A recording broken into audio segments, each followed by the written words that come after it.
There's no sound. Yeah, we have no sound. Now Perfect. Perfect. And we're peaking out, so we might just bring that down a tiny bit. This is all the wonders of being live. Oh, it's not that one. It's the one on the back. Let's do this. Oh, yeah, that's easier. There we go. That should be better. Okay, there we are. Do we have a chat up? We need the chat. Yeah, we need the chat. See, I'm not a very experienced live streaming. We might add to the people guy. that we set this entire live stream up in the span of about 20 minutes before the stream started. Correct. So you should have audio now. We should be back.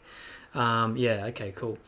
So I'm here on the couch with William, who you know from Scrapple Wars, one of my very close friends. And we have a mystery judge who remains off screen. He's basically just going to be a bit of a disembodied voice. We'll call him Kansaki. Yes. He's over there. Say hello, Kansaki. Yeah, you can wave if you want to. Yeah, you get a wave. Yeah, there we go. There he is. Yep, so you'll hear his comments throughout. Anyway, we've got so many films to show tonight, so we're just going to dive right in. How many did we have total? Oh my gosh, we've got a lot. And there's my phone going off to remind me that the stream's starting. Perfect. Fantastic. Okay, cool. Let's switch up at studio mode and then let's come in. So we're just going to go over some kind of rules of the night and a bit of a schedule so you guys know where we stand. First of all, schedule for the night. This is very rough. It's lots of stuff. But as you can see, we're looking at a 3-hour runtime. 2 hours of that is films. We've got about a minute between each film to just make a comment and introduce the next one. Can they see it? Oh, yeah, can. Okay, yeah, cool. Absolutely, they can, yeah. And we're going to run until about midnight. Okay, so that's the schedule for tonight. The next thing is how the films are going to be judged. So criteria, films are going to be judged upon the fit to the channel. So how do they feel? Do they feel like they fit in? Creativity, technical execution, entertainment value, as well as story and structure. 10 points each and a total possible score of 50. Okay? All right. Moving on. What's going to happen after tonight's stream? Couple different things, right? So first of all, the stream replay is going to remain available. So that's going to have a chat replay and it's going to have the energy and the chaos of the night and things going wrong and it being live and so on, right? It's after that, we're going to upload the winner of the festival tonight. 1 to 2 days from now, I'm going to actually upload an official cut of the festival, which will have all of the films at a much higher bit rate and without all of the wild mistakes that one makes when they're live, you know. And then on next Friday, the viewer's choice will come out and we'll tell you a little bit more about that and how to vote at the end. So yeah, that's it. That's the festival. And again, welcome and hello everyone that has said hello in the chat. We see you, everybody in here. Ridley, Bigfoot was real, Matilda, Dank Pancake, Mystic66, all of you, very, very welcome. And it is a massive disclaimer. I have live streamed quite a bit, but nothing ever goes according to plan when you're live streaming, right? Correct. So expect a 20-minute setup for the stream to be very rough. Yeah.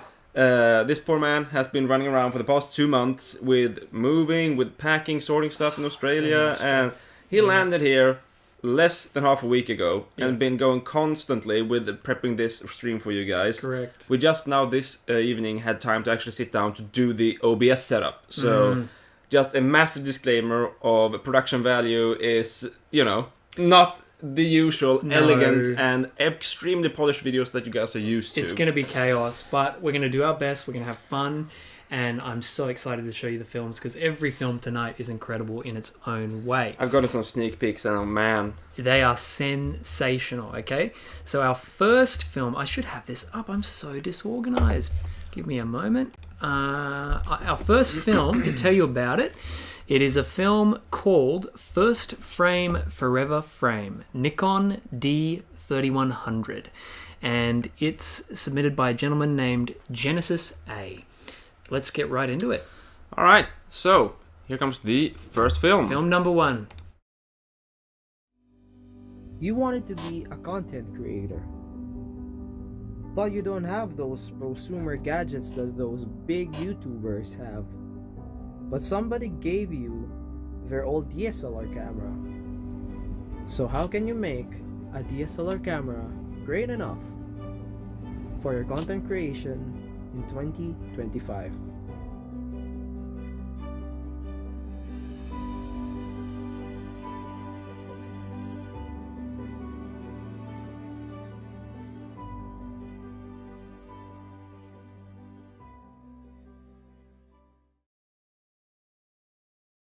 I don't even know if this video will make it to the film festival.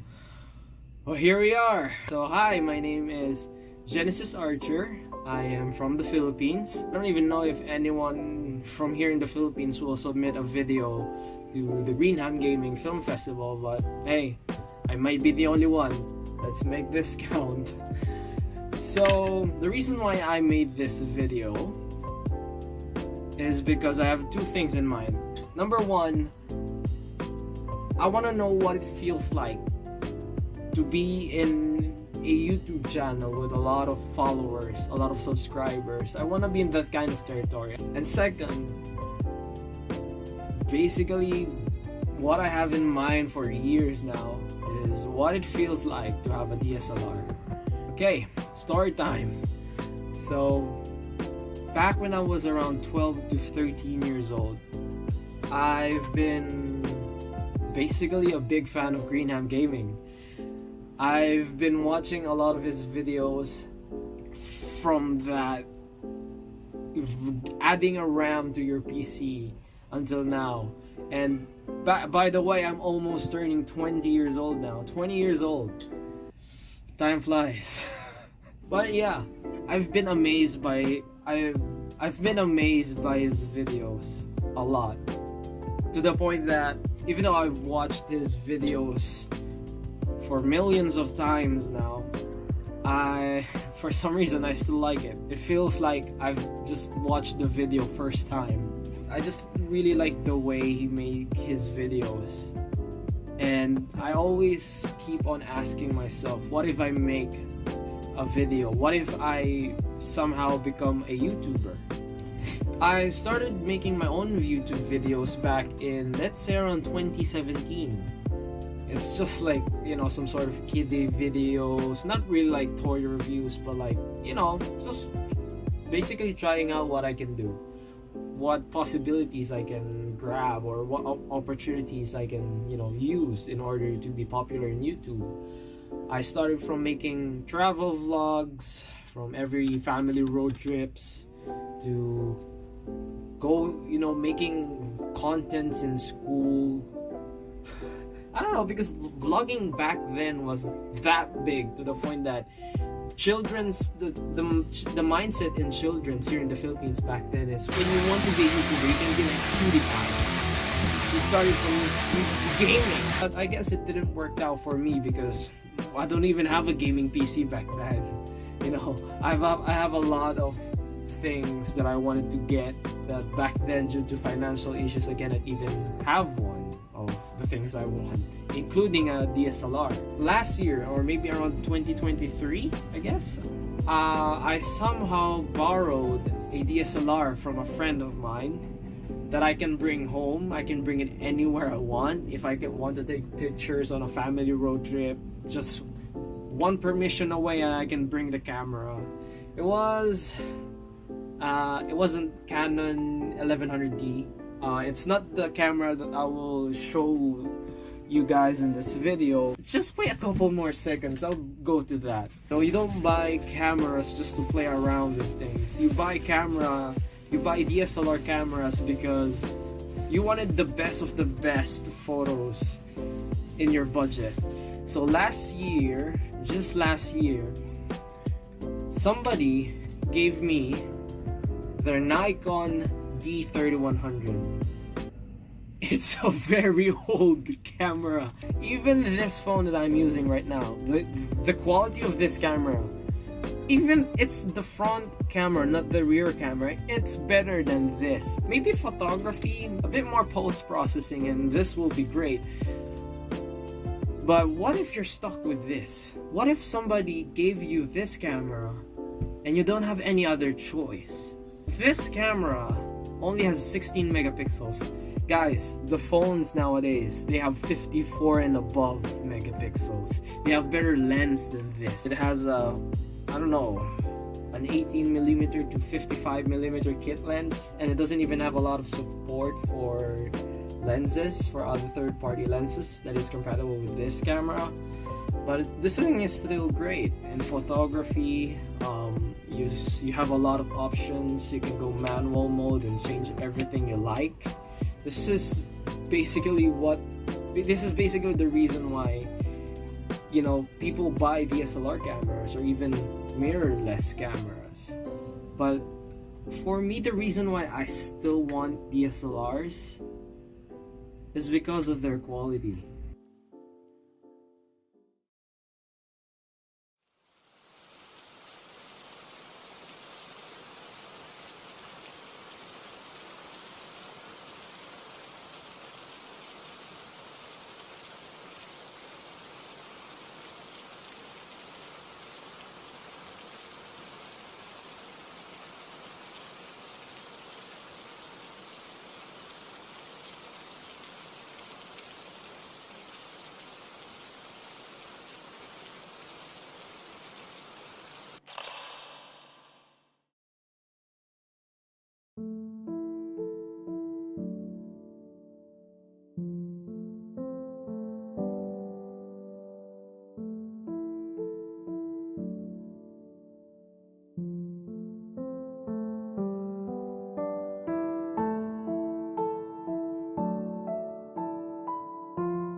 This is the most analog picture you can get without using a film, and you can post it everywhere.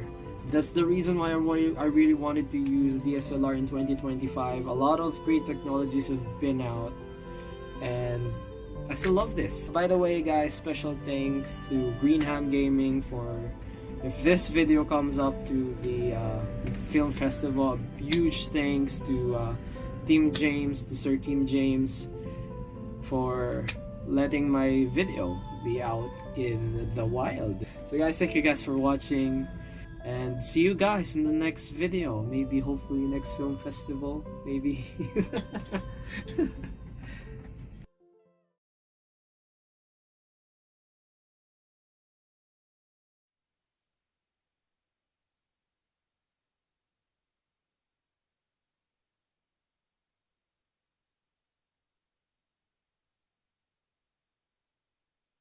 We have no microphone again. That's nice. We just keep muting ourselves. Yeah, that's nice. That's Okay. amazing. Okay, Peaking sorry. again. It's peaking Oh yeah, again. it's peaking again. Sorry, I'm just gonna talk a bit more quietly. Yeah. Back. Okay, we're back. We had a film from, who was it? A gentleman named Andreas, I believe. Yeah, Andreas's film was First Frame, Forever Frame. That's Yes. the one we just And watched. we're what I said before. Oh, sorry, Genesis. Genesis.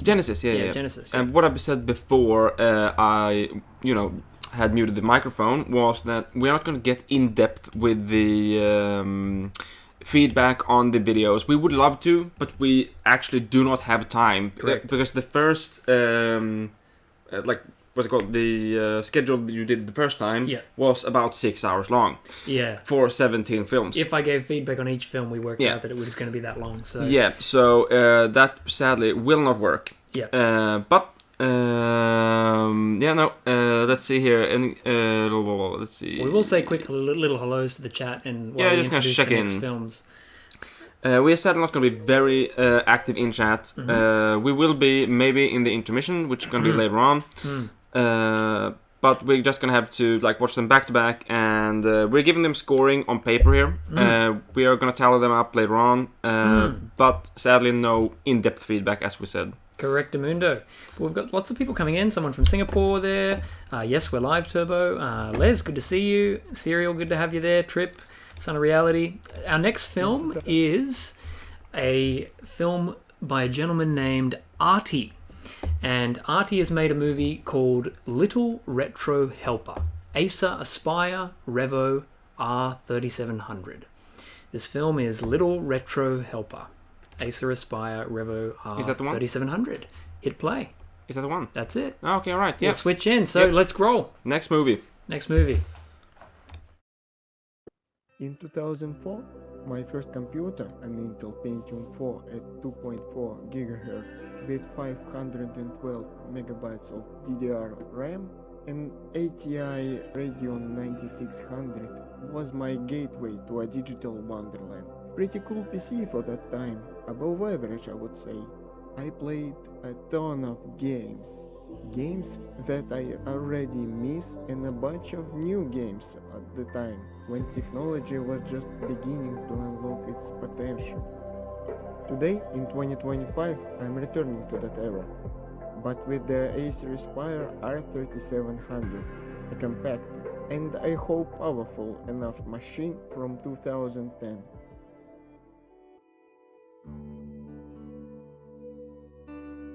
Its purpose back then was just be able to go onto the World Wide Web, play some videos and maybe even do some office stuff without much cost and energy consumption.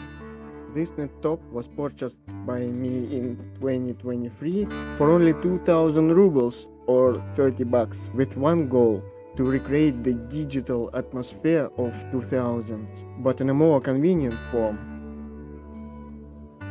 Let's fire it up and see if this little PC can throw us back to the past. Acer R3700 originally came with Windows 7, but we are gonna be using Windows XP because many games from 2000 don't work on modern systems. Yes, a lot of games have patches to work with modern operating system, but I don't wanna count on that. Plus, not all games have those patches. For example, Test Drive 6 would not play in-game music in Windows Vista and after due to changes in the audio subsystem. Here we have full hardware compatibility, no driver issues, no errors, no need to rely on patches from very kind and smart individuals on the internet. It's like returning to the past, but with modern comfort of high-definition connectivity and high-speed storage. Speaking of hardware, the Intel Atom D525 isn't a powerhouse. The lack of L3 cache may be a problem for some games from late 2000s, but for games before that it must be more than capable. Too bad that its 2 cores and 4 threads rarely will be fully utilized with our operating system and software.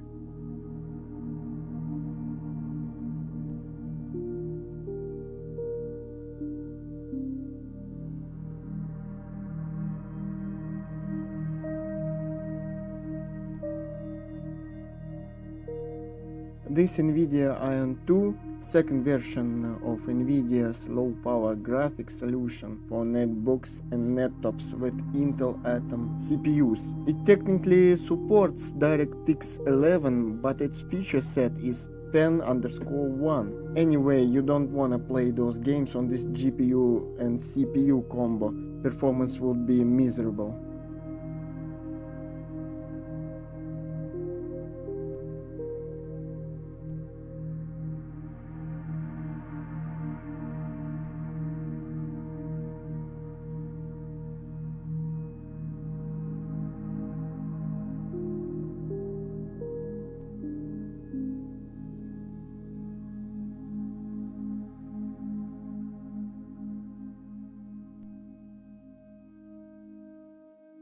Let's see how well Acer R3700 handles the task. Starting with GTA Vice City. The speed is comparable with my old PC, but with a greater resolution and less heat and noise. I assure you that every title before 2002 will be no problem for this little machine.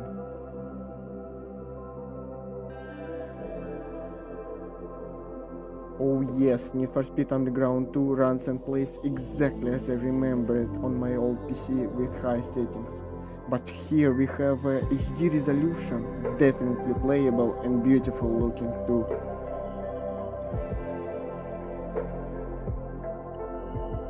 Here when it starts to struggle, I think it's our little Intel Atom here to blame on this non-consistent frame rate, because changing visual fidelity settings does not change our minimal FPS, though we are currently testing games that have no problems running on modern hardware. Here test for Oblivion on the lowest settings. The frame rate is choppy, playable but not recommended. You can enhance your experience with tweaking settings even lower, but you will be better go with a modern hardware for this game.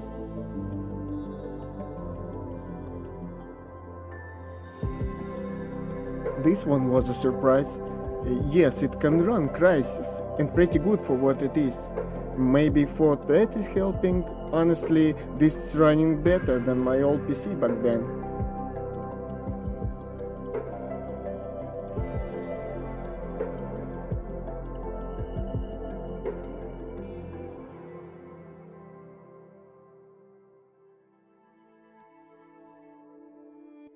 The benchmark results show that the Acer R3700 isn't a giant, but a reliable retro system, a way to relieve the magic of those early days and maybe even solve a specific problem, the solution of which modern operating systems, software and hardware have left behind. For example, I have already flashed a couple of old-school MP3 players and mobile phones, the software for which doesn't work with new operating systems and virtualization tools.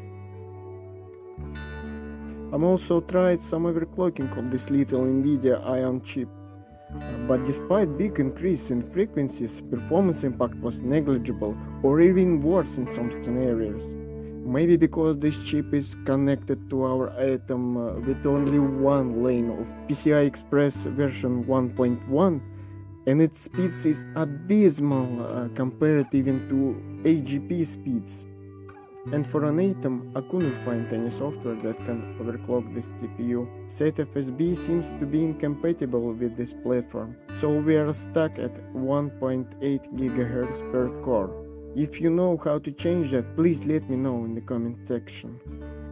In conclusion, Acer Aspire R3700 not a perfect computer, but it's compact, energy efficient machine, and above all, fully compatible with Windows XP. For retro gaming enthusiasts and collectors, I think it's an excellent choice, allowing you to return to the past without sacrificing the comfort of the present. Thank you for watching.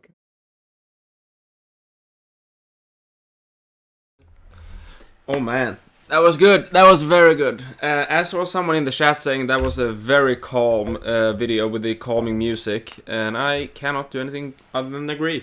It was very calm. It's funny because we were discussing in this room. Yes. Kensaki said, Need for Speed Underground, 24 frames per second, the way I remember it. Yep. I never played that game back in the day, but maybe we should do a game night with that.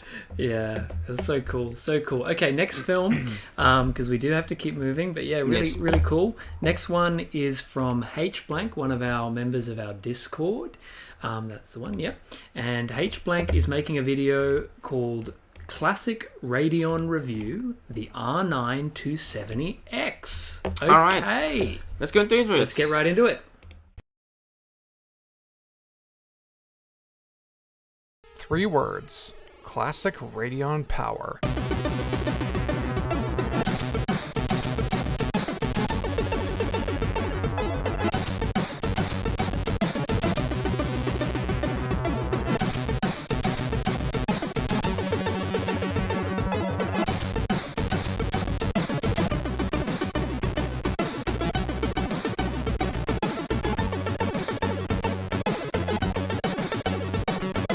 This is the Radeon R9 270X. It's nothing special, a 2013 refresh of 2012's HD 7870 with slightly higher clock speeds. The main appeal was the price. The 7870 launched at $350 US. The 270X was $200. As Tim said a decade ago, This card literally cannot be beaten on value. God, I feel old. The Gigabyte WindForce model was his main GPU for the first few years of Greenhand Gaming, but to date, the 270X never got its own dedicated video. So tonight, we're going to make our own. Get yourself a cup of tea or a beer if that's more your thing, and come along for the ride as we celebrate a certified Radeon classic.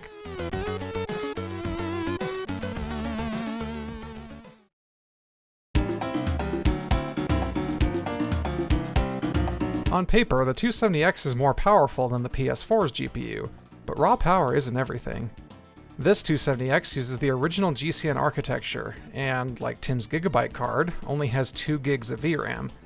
The PS4 steps up to 2nd generation GCN and has 8 gigs of unified RAM to go around, so the 270X is going to struggle in newer games that soak up more VRAM. To get the most out of the R9, we're going to use the modded Radeon ID drivers, and of course, overclock it. Out of the box, Power Color pushed the core to 1100 MHz and the memory to 1425, but I got 1162 and 1499 out of it respectively. Not great, but better than nothing. Without further ado, how does the R9 270X perform in game? I'm just kidding, that's too obvious.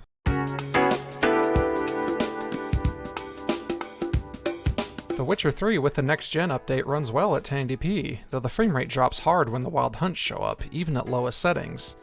If you'd rather have nicer visuals, you can drop to 900p and switch to the medium preset with all the goodies enabled, and get arguably more consistent performance. Doom 2016 runs even better, averaging 60 FPS with an overclock, and it's not far off that mark at stock. If Civ is your series, the R9 has you covered, as long as you don't care about Civ 7. 6 runs beautifully at 1080p medium in the mid-game, and even the post-game with the Gathering Storm expansion never drops below 30. If you didn't grow up with the original Crash Bandicoot trilogy on PS1, that's okay, because the Insane trilogy is great on the Radeon, objectively better than the locked 30 you'd get on a PS4 or Xbox One. It's a shame you're capped to 60 FPS on PC without jumping through hoops, though. Forza Horizon 4 overloads the VRAM on this card, but handles it gracefully.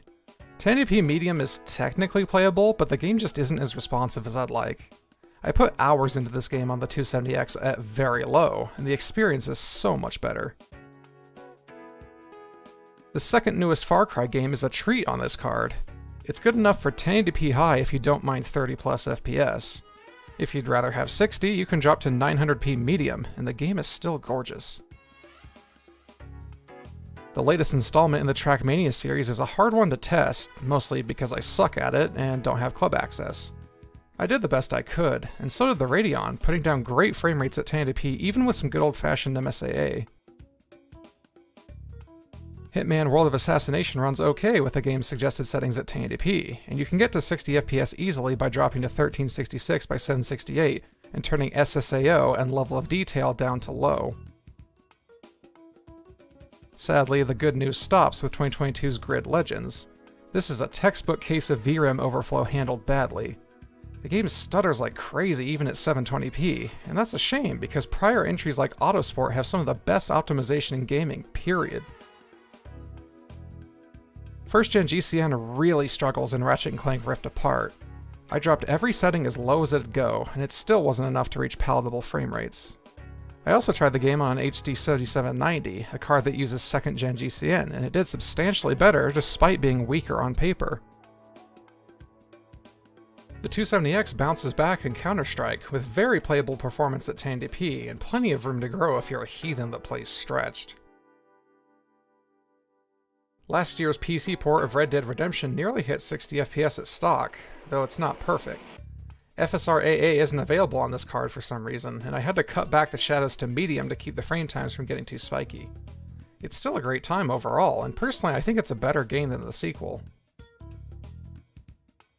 The 270X is even capable of running some of this year's games, like the Unreal Engine 5 powered Fantasy Life I. 1080p medium is doable, but you'll want to cap the frame rate to 30 to stop the cutscenes from playing in slow motion, or you can drop all the settings and get well above 60 FPS. The choice is yours.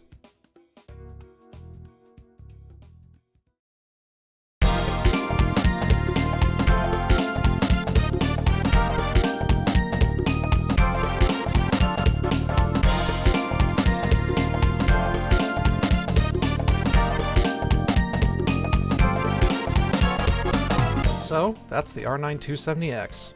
I won't mince words here, this is not a card fit for modern gaming. Even if it were a 4GB model, it'd still be based on 13-year-old tech and have no active driver support, on Windows at least. There's just too much it can't do, but focusing on that is missing the point. There are more games that 270X can handle than you could possibly play in a lifetime. I had never played Far Cry 3, Quantum Break, or Hot Wheels Unleashed 2 before making this video, but I finished them all on the 270X, and picked up LEGO Star Wars Skywalker Saga and Far Cry 5 again after putting them down for months. That's why I'll forever be a PC gamer.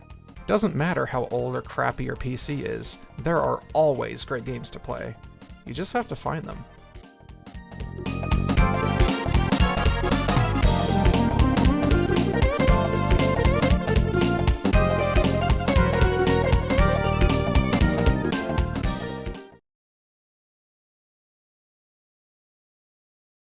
There we go. Oh man. Again, we cannot comment on in depth, but Yeah. that was very good. I think what I will say very briefly is that this is our third film, Yes. and let me tell you guys, it only heats up from here. So every film has its own beautiful merit and value. This is going to be ridiculously hard to pick a winner on. Oh yeah, and if those of you who don't know, it's going to be one video is going to be like the main winner, so to speak, which is going to be the one that we, the judges, choose with with Tonight. Tim as the main judge, which is going to be picked out tonight, and then there's going to be another video uploaded at a later date that is the Viewers' Choice Awards, the one that you guys choose that's going to be uploaded. Correct, and you'll be able to vote for that at the end of the festival tonight. So if we pick a video and you guys are like, nah, robbed, you'll be able to actually vote for the one that you think should have won. Anyway, let's get into the next film. Our next film is by a Dank Pancake, and he has sent me the pronunciation here. They pronounce like different words. A Dank Pancake. And their film is called Appreciation for a Modestly Powerful MSI Laptop. Let's jump in. And in Pancake.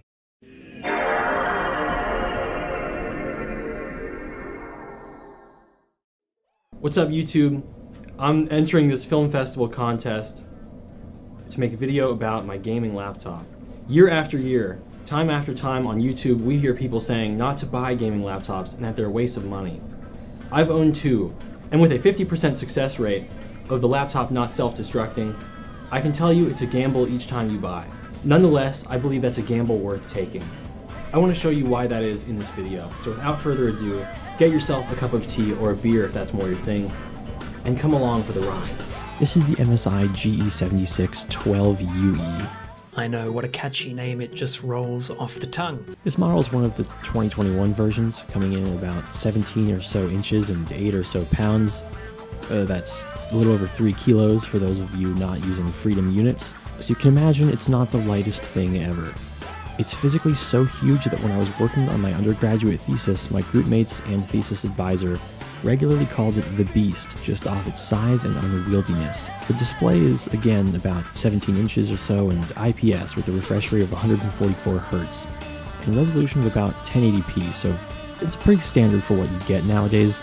And I don't think anything looks bad on it. You know, there's not really any bad angles you could get, nothing like that. As for the specs, we're running something that's pretty good, you know, like mid-tier. Powering the Beast itself is an Intel Core i9-12900H with 14 cores and 20 threads. I don't really know how that maths, but whatever. Initially, the computer came with 16 gigs of RAM. I skipped upgrading to 32 and went all the way to 64 to really get the power I need day to day. Don't ask how many tabs I had open when I was working on my senior thesis. We were well into the triple digits. Lastly, we're running a laptop RTX 3060 with 6 gigs of VRAM, and this is honestly the computer's weak point. Supposedly it's full wattage, but honestly I don't really know, and the fact that this was the best computer I had owned doesn't really help me test that. This wasn't my first PC though, not by a long shot. My first PC was running an AMD FX 4100 and a GTX 750 Ti. After about 4 or so years, I saved up money to buy a Lenovo Legion 5 2020 laptop, which put me in a whole new ball game. The first time I ever used a 144Hz monitor changed my life. You literally cannot go back to fast-paced games after that. As far as this laptop goes, I wasn't intending to buy it originally, but that Lenovo ended up having multiple shorts on the motherboard, dead pixels on the display, and a host of other issues, and I got use out of it for about a year and a half before it was time to get something different. Which leads us to today, and I've talked about the beast enough now. Let's go right into some performance benchmarks, shall we? My scoring is as follows. I would not consider something excellent if it could not hit those high refresh rates and take full advantage of a high refresh screen and monitor. All games will be run at a graphical setting that I would play them at, and a resolution that I'll state each time. Risk of Rain 2 ran pretty well at 1080p. Of course, it slows down when you get to the point of the game where things spawn in and instantly combust, but definitely nothing consistently slow, and when it is slow, it's only for a second or two, and then we're right back to high frame rates. Certainly playable at 1080 or 1440, and honestly, I think I could play this at 4K. Risk of Rain 2 is extremely well optimized, and I definitely rank this very good to almost excellent. Minecraft Java Edition 1.21.6 really struggled. I couldn't get it to full screen, so I had to play it at 2560 by 1369, which is windowed. The settings I used were Biome Blend at 5x5, Fancy Graphics, Render Distance 16, Simulation 16, Clouds Fancy, Particles All, Entity Shadows on, Dist at 100%, Smooth Lighting, and Bitmap Levels 4. Upon loading a new world, it really stuttered when loading chunks and the world itself. And if I flew too fast in creative mode, it didn't love that either. The game also feels like it gives you input lag anytime it's slow, and I've noticed that with mods and other alternative launchers that doesn't happen. So you'd probably want to play this with Sodium or Fabric and launcher like Modrinth, or even something like just Optifine. You'll get a much better experience. Generally we saw a minimum of 17, though it certainly did not feel like it, an average of 148, and a maximum frame rate of 168. Off the frame times and stutters, I really don't think I can rate it excellent though, so I would say that's very good. DaVinci Resolve audio scrubbing is fine, just refresh it before you do anything. The first time I tried to get footage for this video, it just could not handle it. After ending its process in Task Manager and restarting, I could scrub the timeline for my most recent video totally fine. Roblox runs excellent on this machine, generally getting around, depending on the game, 130 to 200 FPS. As you can see from this video right here, I was able to box and send out all of the pizzas for the pizza place, and we're raking in that money. A medieval DX12 RTX on a balanced preset of DLSS at 1440p runs like a charm, consistently 100 FPS or over, and that's with reflections on. There might be an occasional dip when a lot of enemies are on screen, a ton of reflective projectiles, but overall I'd rate this good, and I wanted to put a more indie title on here that uses RTX to show you that yeah, it can kinda do it. I tried with RT shadows on as well, but that kept us around 80 FPS, which is fine, but I imagine that when it gets hectic, that's gonna dip to the 40s. If you're gonna play with ray tracing, you probably just want reflections on and not shadows as well. So those are some good performance markers for you. You'll definitely be able to get your esports fix, any older games, emulation, and you can certainly run some newer stuff, but you might want to hold off on games like Starfield, Stalker 2, or Monster Hunter Wilds. I'll be the first to admit that I don't play the latest and greatest, so I can't comment too accurately on how this machine would handle new and blazingly modern titles, but I have been using it every day for the past almost 3 years now, and coming from an old AMD and GTX 750 Ti, I don't really mind if this gets a little slow in some games. With 64 gigs of RAM and more than solid enough processing power and a solid laptop GPU, this thing can handle anything I throw at it. When I started watching GHG, the idea of forming a sentimental attachment to technology always astounded me, and I swore I would never do that. This laptop has seen every side of me for the past few years, and it's been through some of the highest and lowest points of my life. Overall, if you're thinking about getting a gaming laptop, it's not the best investment. You can't really take them anywhere without the charger, they can make a lot of noise under load, and are often heavy and unwieldy. But after using one for almost 3 years, I don't really mind any of that. I can confidently say that you're doing a disservice to yourself to not at least take the gaming laptop market seriously. It's not 2015 anymore. They've come a long way, and they're not jokes. Sure, there are bad choices all out there, but you should always be researching before you buy. I like my gaming laptop, and if you're watching this and you have one, I hope you like yours too. That's all I have. Thank you so much for watching. Make sure to vote for this video in the Greenham Gaming Film Festival 2025. A dank pancake out. That was bad. React like it's happening to you. What do you mean react like it's happening? I'm like literally throw it on the ground.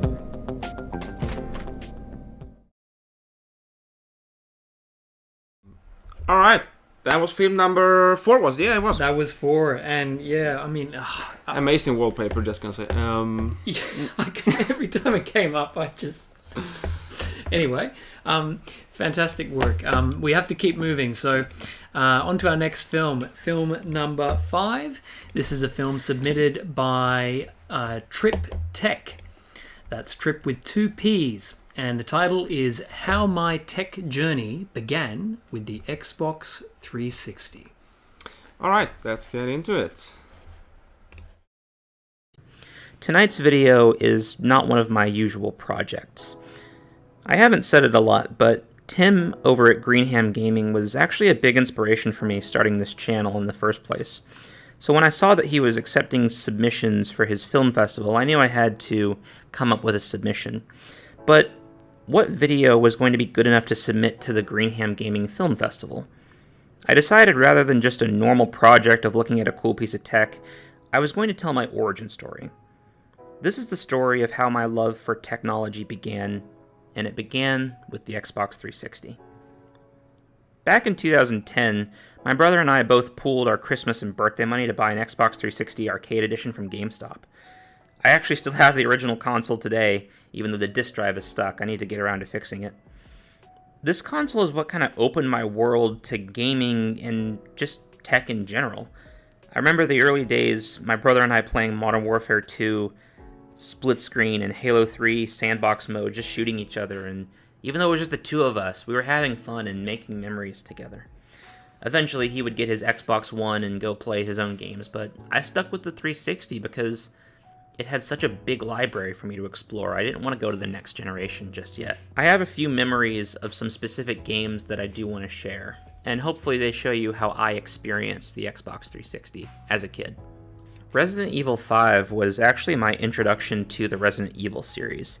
I actually had seen Resident Evil 4 and 5 playthroughs on YouTube back in 2009, and this was my first chance to play the game for myself, and I absolutely fell in love with it. In fact, Resident Evil is still one of my favorite franchises to this day, and I've played almost every mainline title. I'll never forget the frustration of having to play levels over and over again to get enough money to upgrade all my guns, and finding cool people to play with on Xbox Live for the Mercenaries and co-op versions of the game. Definitely a classic and one of my favorite games on the system. Call of Duty Zombies is another one that's very meaningful to me personally. One of the things about gaming that I feel like we don't really touch on is the social aspect.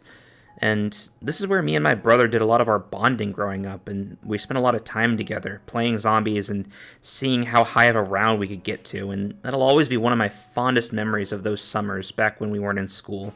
This was kind of how we connected, and we would always go to friends' houses, and we would hopefully get 4 players and camp in the alley to jug on Buried and play Kino Der Toten.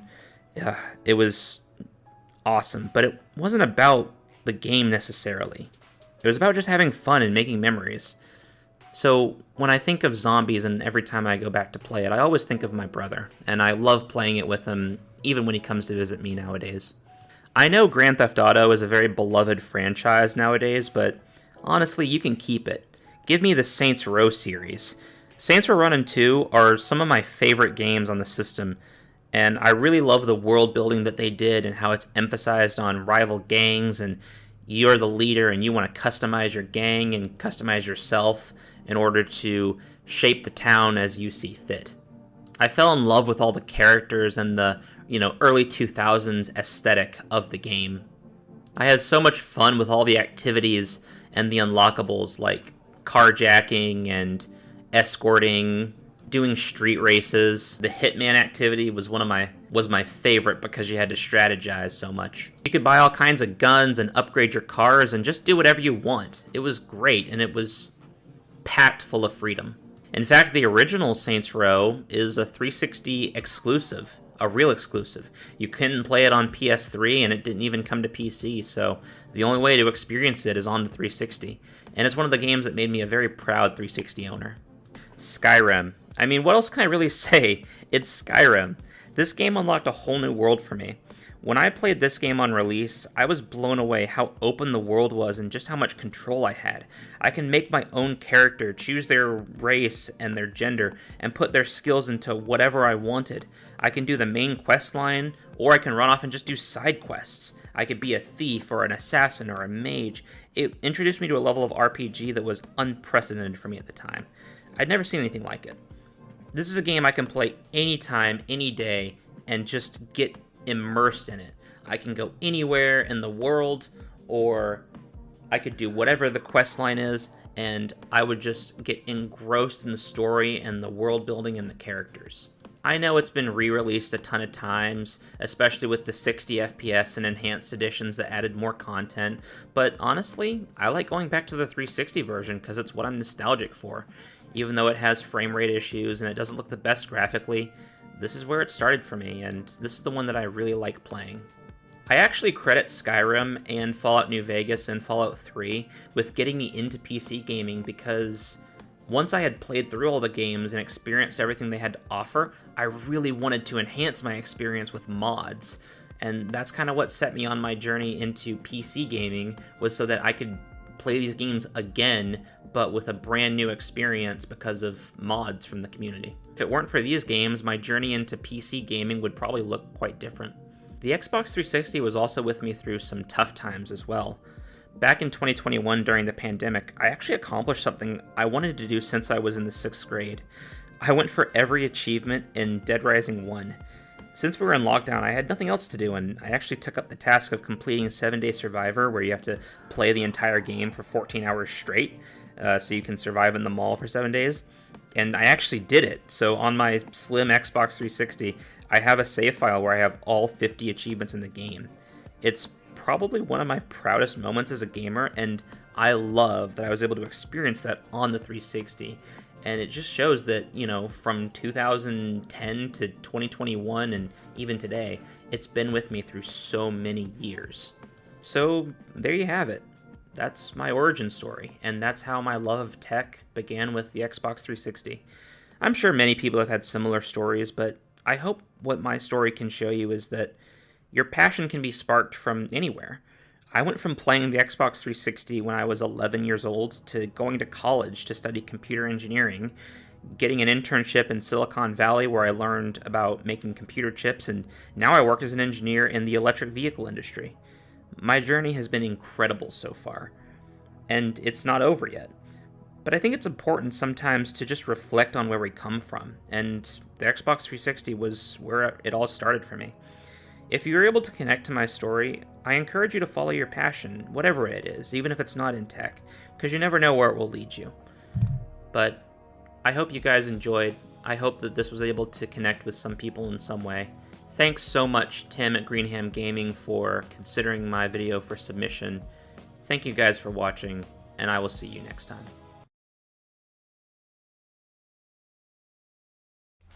Alright, that was film number, was it 4? That was film Five. number Sorry, 5. That was film number 5. I have so many memories with the 360, I don't even know where to start, but we haven't got time to get into it. No. Really loved that one, but I've been loving them all. They're all fantastic. Yeah. Our next film is from, let me just see, Tech Gone South. The creator's name is Will, but Tech Gone South is his channel, and his video is called The Thinking Man's Gaming Laptop.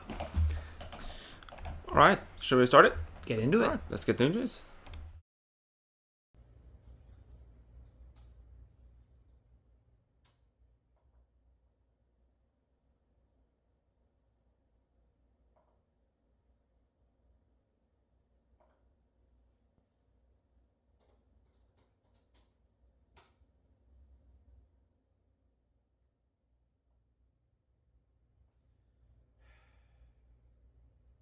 "11 years of Greenham Gaming and not a single ThinkPad video. I guess it is a tech and gaming channel. I'm gonna have to help him out on this one."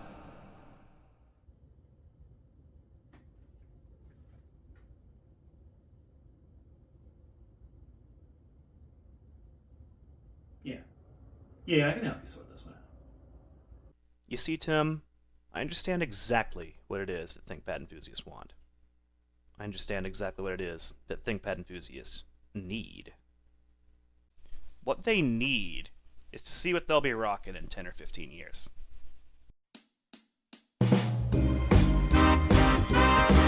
You likely see a ThinkPad logo and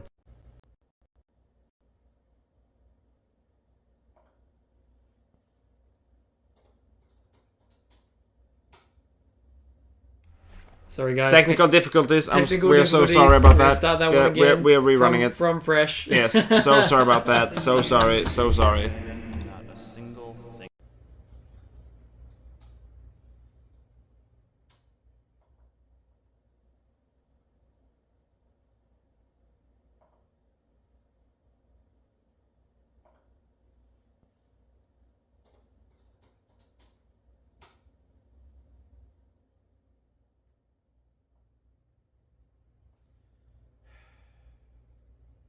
"11 years of Greenham gaming and not a single ThinkPad video. I guess it is a tech and gaming channel. I'm gonna have to help him out on this one.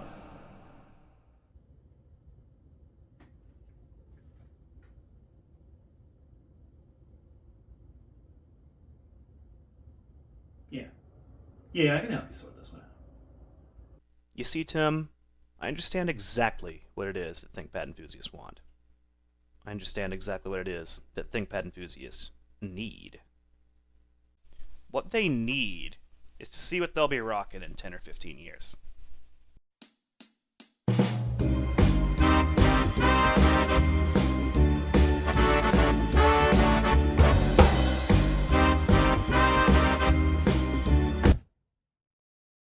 Many of you likely see a ThinkPad logo and think of your corporate supplied laptop that gets powered down the moment the clock strikes 5. But over the years, these laptops have gained a strong cult following for their unrivaled repairability and upgradability, enduring build quality, and outstanding keyboards with their iconic track point. On the subject of upgradability, neither of the laptops I'm featuring today offer any outside of a typical M.2 SSD slot. And as a result, you'll often see this era of laptop looked down upon within the ThinkPad community. Today, we're going to see what they have to offer the tech enthusiast, and I'm guessing it's more than some of you would expect. The T495S represents Lenovo's first generation of their long-lived T-series line to use AMD processors. In this case, a quad-core Ryzen 5 Pro 3500U with integrated Vega 8 graphics. Hailing from 2019, this machine immediately followed many years of 2-core, 4-thread Intel U-series dominance in laptops of this class, and it offered a welcome performance boost.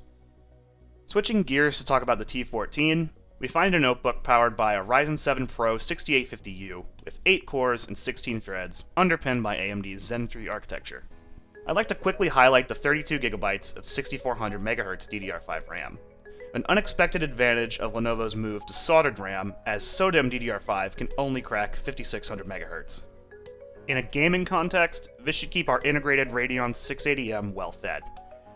The 680M is essentially a cut-down version of the GPUs you'll find in the PlayStation 5 and Xbox Series S, likely giving it an edge in terms of game optimization.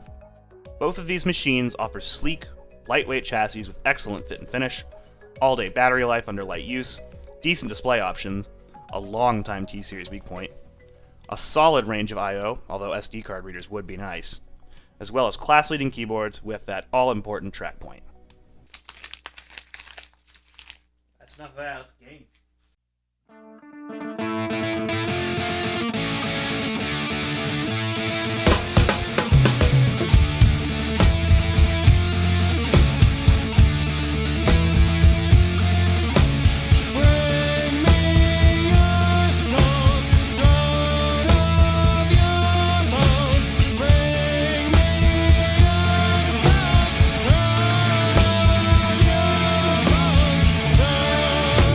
Dream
It was a ThinkPad, handed down from my granddad 13 years ago, that began my love of tinkering with tech.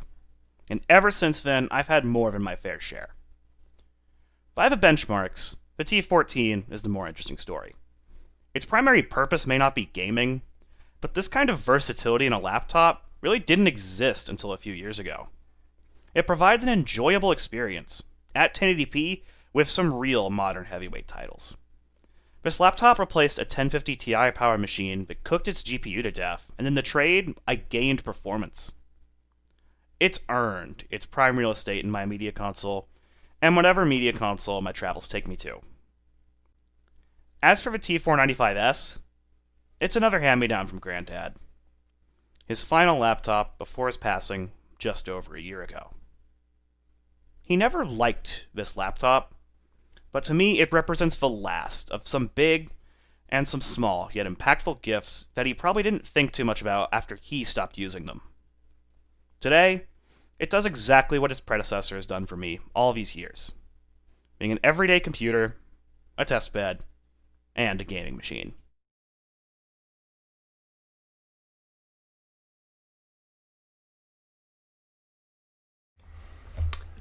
Another amazing film, and I just want to say sorry for your about your grandpa, but a very good film nonetheless. Yeah, and I think it paid good tribute to him, and I think Yes.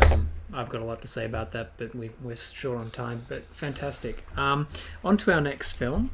We have got a movie called Macintosh by Raz. Macintosh by Raz, or you can also refer to him as Les Savvy Raz. Let's jump into it.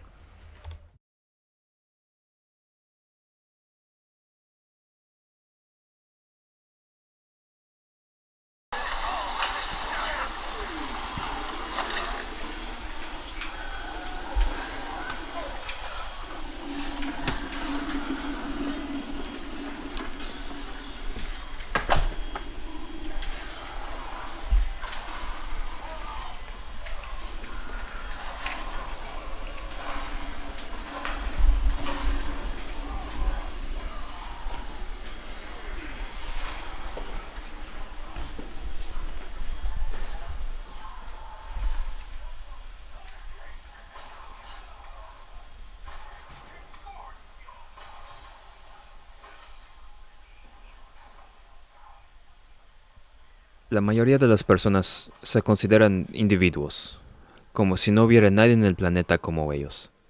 Este pensamiento los motiva a levantarse de la cama, comer y caminar como si nada. Este video trata sobre una Mac.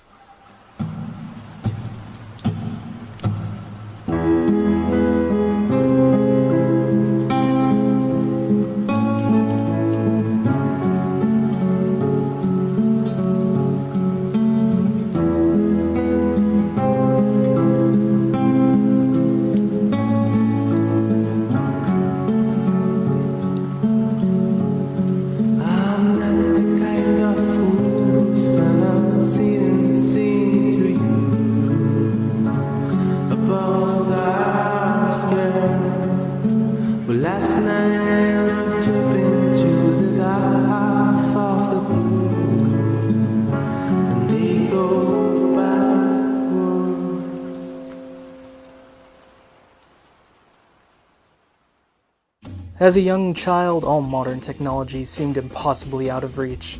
The bombastic designs, the gimmicky but endearing feature sets, and that sheer volume of variety that once overwhelmed us we find ourselves yearning for in these more trying times.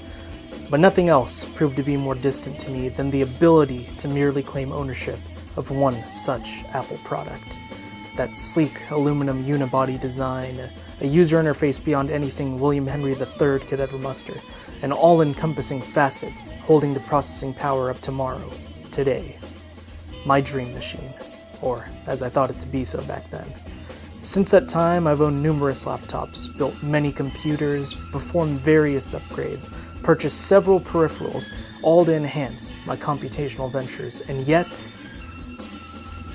this old MacBook has impressed me more than anything I have built or bought in the last 10 years. How is this possible?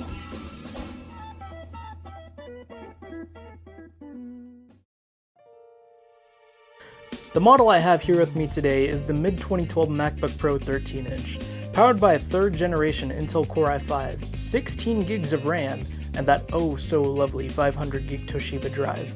On paper, the specs alone don't seem to stir much excitement, but for a $1,200 laptop, where has that money gone? For the longest time, this is what I would ask myself anytime I came across a Mac, until I actually used one, and I gotta say, I've used laptops that cost more than twice this MacBook's original MSRP, and they don't feel anywhere near as solid as this does. Again, a $1,200 laptop in its prime, just the process of booting it up, opening a Word document, and typing a paragraph alone compared to any Windows 7 machine of the time will show you just where most of that price alludes to. Again, it just feels nice. All of these years later, and this laptop still feels like a premium product. Amazingly, nothing has worn out on this MacBook at all. The backlit ABS keyboard, the glass trackpad, even the anti-reflective coating on the display hasn't peeled. I could go on about this computer's build quality, but before I inevitably get ahead of myself, why don't we see how it games? Yeah.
I gotta admit, I was wholly skeptical of the kind of performance I would be able to get out of any old computer lacking a dedicated GPU, let alone an old MacBook, and yet, here we are. You know, I only picked this thing up because of how cheap it was. I thought it would make a great companion to my personal mid-2010 MacBook Pro, which this video was originally going to be about.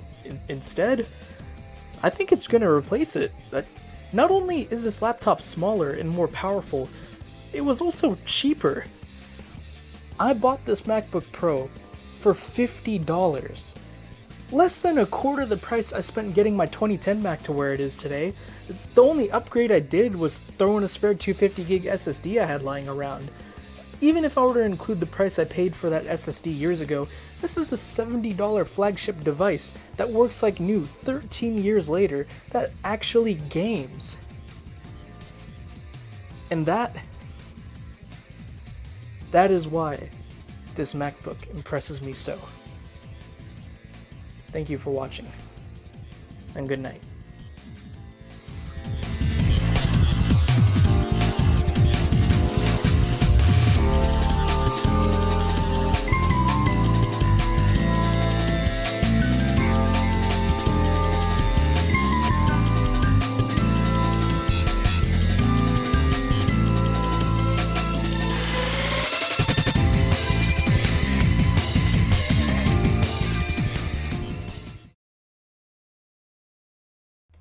Alright, that was film number 7. Film number 7 that was, and yeah, I mean, this competition is heating up, ladies and gentlemen. Yeah, I'm sitting here after, like, towards the end of each film to just, like, you know... You have to, don't keep you? your face, right? Like, yeah. if you think it's good, I was about to say if you think it's bad. None of them have been bad yet, so, No, you know, that hasn't been a problem. But and I've seen them all. There's not a bad film in this festival. No.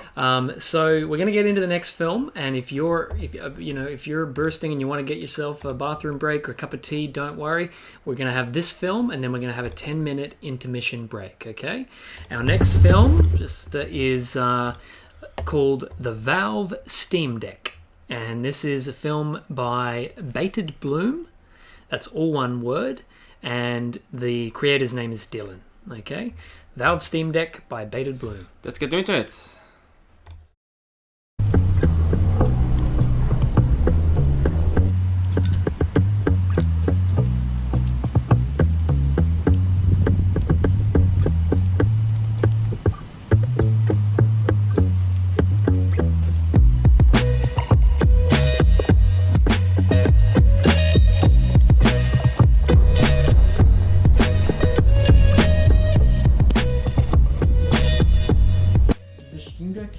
Such a cool piece of technology. It's basically a mini computer that fits into the palm of your hands and can play AAA games like Cyberpunk or God of War.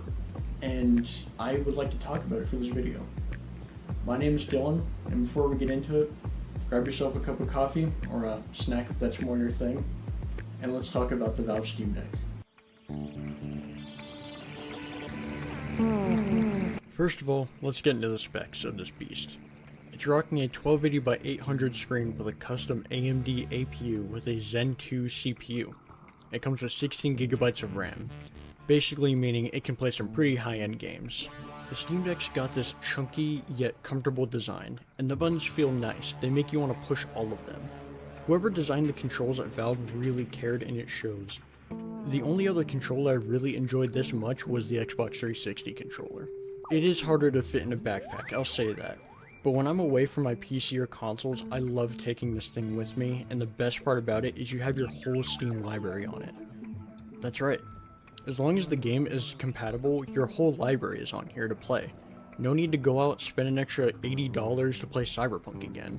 Instead, as long as you bought your games on Steam, they're all here. And as well, if you really want, you can connect your Steam Deck to a dock and use it like a PC or a console. In short, I love my Steam Deck. Valve really made a solid handheld. But all these specs don't count for anything if the gameplay isn't good. So with that, let's get right into the benchmarks.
So, there you are. A Steam Deck can still kick butt at gaming. One thing to remember about this thing is, while it's still powerful in its own right, it has its own limitations. Some games just play at lower frame rates and some games aren't compatible with the Steam Deck, sadly. But at the end of the day, for $100 less than Switch 2, you can get a pretty good gaming machine that runs games decently.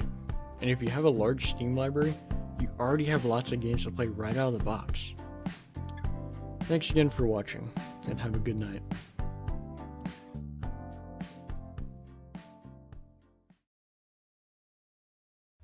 There we go. Wow, guys, that was our first 7 films. We have another... First 8 films. Oh, sorry, first 8 films. And then we've got another... My maths is terrible. We've got 17 films. We have the rest. Yeah, the rest. We'll just say we have the rest.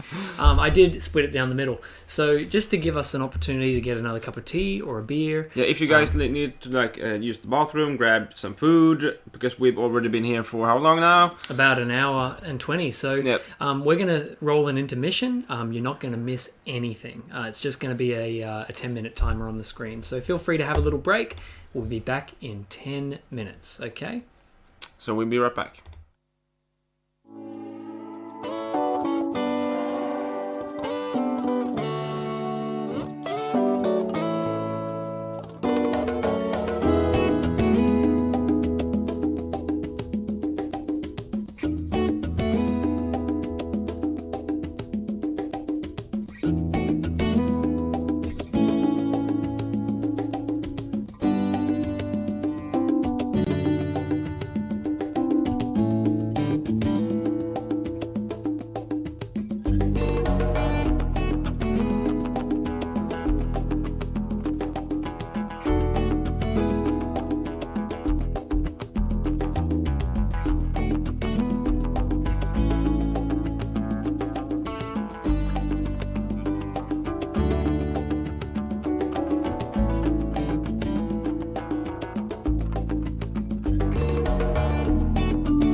Oh, we also don't have microphone I again. did it again.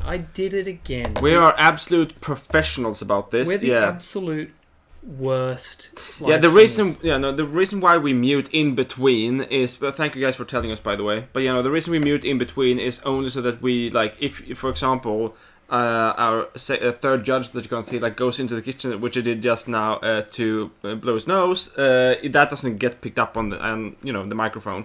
Correct. So sorry about that, but thank you guys for telling us. Correct. So we're back. I hope you got an opportunity to get some tea, a beer, get to the bathroom, that sort of thing, because the festival is only halfway through right now, and you're going to have your chance from the end of the festival tonight till next week to vote on your favourites. So I hope you're taking notes, just like we are. We've got a judging criteria here, and we're writing lots of stuff down. Okay, our next film, to get straight into the festival again, film number 9 is Bootable Tomfoolery from Catherine. Let's roll it. Here we go.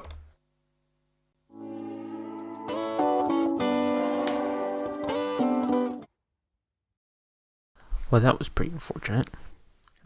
Just trying to do some Windows updates and my computer shuts down. And now I try to boot up again and your PC needs to be repaired. Now I've got a slight problem since I don't have another PC. I don't have the flash drive ready to go. So I'm going to have to make a flash drive with my iPad, because that's what I've got laying around. It's going to be a little esoteric, but the concepts should be able to be replicated on like an Android, a Chromebook, computer at a library, things like that. So we're going to go through it now, and you're going to learn a little bit about the modern, Windows 8 and newer UEFI, and how it boots up, and some of the limitations. So we're going to format the flash drive from whatever it has, which is likely not going to be capable of booting a motherboard, to the venerable classic FAT32. Here on the iPad they call it MS-DOS FAT, and it doesn't really matter. It all works the same, as you can see there, FAT32, and it's completely empty. Now I'm going to go download Windows 11. I just need the installer files so I can reinstall Windows, and we can use the iPad to make the installer flash drive. The other thing we're going to do is we're going to download a file from Rufus. You might have heard of Rufus as a Windows program for making flash drives.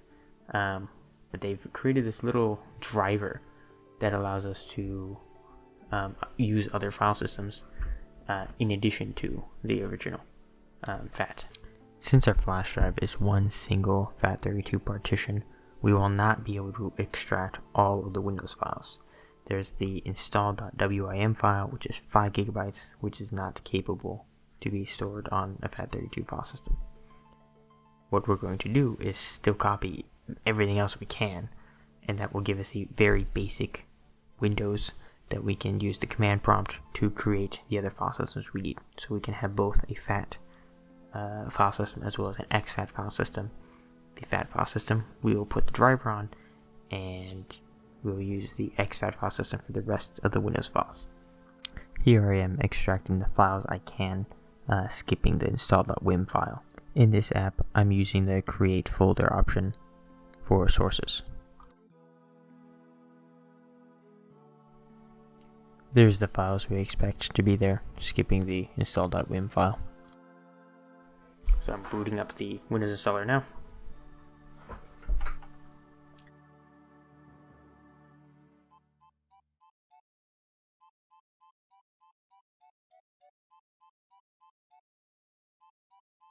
And I'm going to push Shift F10 to get my command prompt up. And just set the font. Okay, this is disk part. This is where most of the work is going to be done here. This part can erase all your drives. So be careful with what you're doing. Pay attention to the size, the order, things like that. Ideally, disconnect anything that you can, just so you minimize any kind of possible damage. I've gone and selected my flash drive here. It's 20 gigs, and we're erasing it. We're setting up two partitions, one 9 gigabyte or 10 gigabyte, and the other 100 megabyte. We're going to format each one in different ways. So we're going to use exFAT because that's going to be capable. It's an extension of FAT that can access larger than 4 gigabyte files. And then I also created a FAT16 little 100 megabyte partition, and that will be understood by the motherboard as the small basic file system. And we're going to put that UEFI NTFS driver on that drive on that partition, and then we can select that from the motherboard. It will load the files from there. Then it will the driver will look on the other partition on the drive where we have either exFAT or NTFS file system, and be able to read the Windows installer files from there, sort of jump one to the other. So here I am extracting the UEFI files onto the UEFI drive partition. Very quick, it's very small. And then I'm going to grab everything in the Windows 11 ISO and extract it out to the flash drive.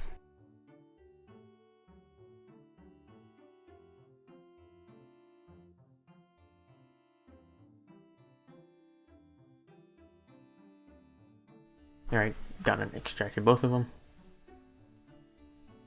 Let's just double check. Yep, we've got those files there. They take up a megabyte or two, doesn't really matter. And on a Windows drive, it shows up as 6 gigabytes or so. So yes, that's correct. So we have all the files we need. We're going to plug it back into my computer and go ahead and boot from it. And here's a big problem. So since this is a third-party driver, the motherboard can't inherently trust it because it's not directly from Microsoft or the motherboard manufacturer. So we need to turn off the secure boot feature. Now that I've disabled the feature, I'm going to save and exit. Go ahead, boot back into my flash drive, and then we'll need to open up the registry editor in the Windows environment so that we can make some adjustments.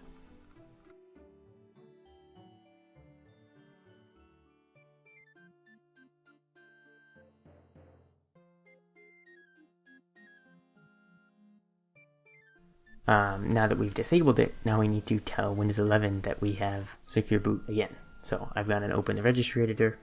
We're setting our keys so that we can bypass the hardware requirements. Secure boot, which you can turn that back on once your Windows is installed, but the Windows installer right now will be very difficult. So we'll set that to 1, and we'll set the bypass TPM to 1. I forget if this motherboard has it, I just skip it. It usually works. So I can now exit that, and then proceed with the Windows installation like nothing else is going on. You saw a lot of disk part commands. I'd recommend reading up on it, or you can slow down the video, double check what you're doing there. If you have any questions, concerns, feel free to reach out. I've got a YouTube channel, Bootable Wiki, which I do similar experiments like this. So yeah, come check it out. And thank you for watching.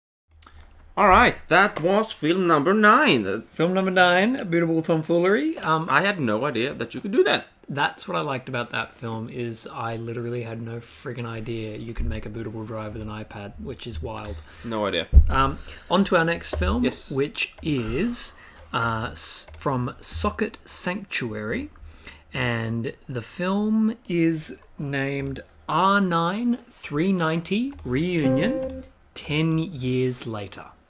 R9-390 Reunion 10 years later by Socket Sanctuary. Let's get into it.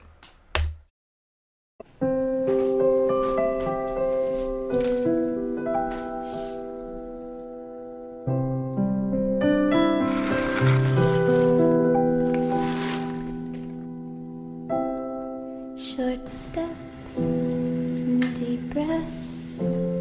Everything is alright.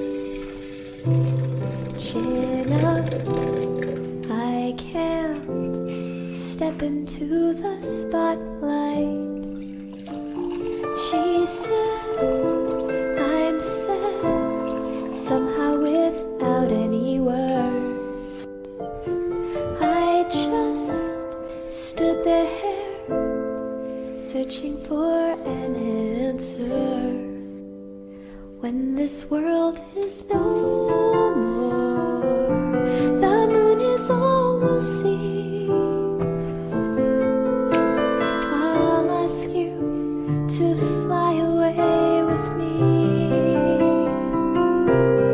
until the stars all fall down. They empty from the sky, but I don't mind if you're with me, then everything's alright.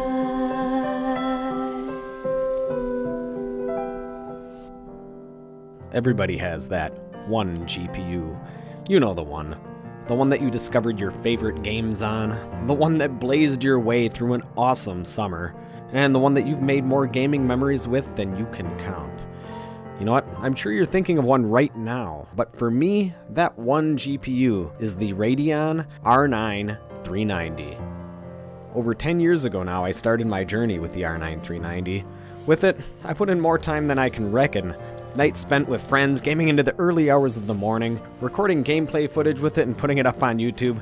Together, we were a team. We raced through levels, unlocked new adventures, and forgot about the worries of life for a while. And you know what? Today, we're reconnecting. In 2015, I upgraded my GTX 770 to this R9 390. With 2,560 GCN2 cores running at 1.05 GHz, 8 GB of GDDR5, a hefty 512-bit memory bus, and a $300 price tag, it was a significant upgrade.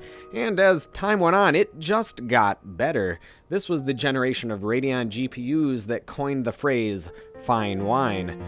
As Radeon ditched their admittedly terrible Catalyst drivers for their Crimson drivers, performance increased significantly, and during this time, the main competition for the 390, the GTX 970, was undergoing its VRAM debacle, and where it was found out that only 3.5 gigabytes of the VRAM was at its full speed, and 512 megabytes was at a significantly reduced speed. This sparked a meme, should have bought a 390, and well, I'm glad I did. It could play everything I threw at it, no problem. But, you know what? As time moved on, so did I. Eventually, after a few years, it found its way out of my PC, into a box, and on a shelf. Today, we're reuniting. Can this old veteran play the new games it never had a chance to see? Well, let's find out. Apex Legends at 1080p high settings felt right at home on the 390. We got a smooth 86 FPS average with the lows never dropping below that 60 FPS mark. Cyberpunk 2077 1080p medium settings ran pretty well too, with a 46 FPS average. It's nothing to write home about, but it's not terrible, and the lows never dropped below that cinematic 30 FPS mark. Forza Horizon 5 1080p medium settings was a blast to play, with an 87 FPS average and it never dipping below 70. It is a smooth experience through and through. Jumping to a game that's a little bit newer, Ready or Not 1080p medium settings was extremely playable. With a 92 FPS average, it was a no-compromise gaming experience. This old champ can still handle it. Helldivers 2 is a game I like to play a lot nowadays, despite the game releasing 9 years after the R9 390. It refuses to give up. With a 43 FPS average, it's smooth enough considering its age, and with the lows not dropping past 38, there was virtually no stuttering detected. The Oblivion remaster is notoriously hard to run, even on newer hardware. However, at 1080p low settings, outdoors we were able to get a decent enough 49 FPS average. However, the card is showing its age as it stuttered a bit as new assets loaded. Indoors, however, it got a great 84 FPS average with it never dipping below 55. The 8GB of VRAM may have been a bit overkill back in the day, but it's definitely pulling its weight in these newer titles. The last game we tested was Warhammer 40k Space Marines 2 at 1080p low settings. This was by far the hardest game for it to run. Even so, it eked out a cinematic 33 FPS average. It's still playable if you're a hardy low-end gamer, and quite frankly, it's astonishing a 10-year-old GPU can play it at all. To help the newer games be a little bit more playable, we overclocked the 390 to a 1160 MHz on the core and 1600 MHz on the VRAM. With the overclock, it definitely helped the average performance, jumping between 10 to 15%. In Helldivers, we saw a 12% increase to the average performance. The lows jumped about the same amount as well. Oblivion saw a modest average performance increase, but saw a fantastic 1% and 0.1% low improvement, with the stuttering smoothing out and a near 50 to 60% improvement to the lows. Finally, Space Marines 2 got a significant 15% bump, moving it away from that cinematic frame rate to something a lot more playable. The lows in this game were also significantly improved by 30 to 40%.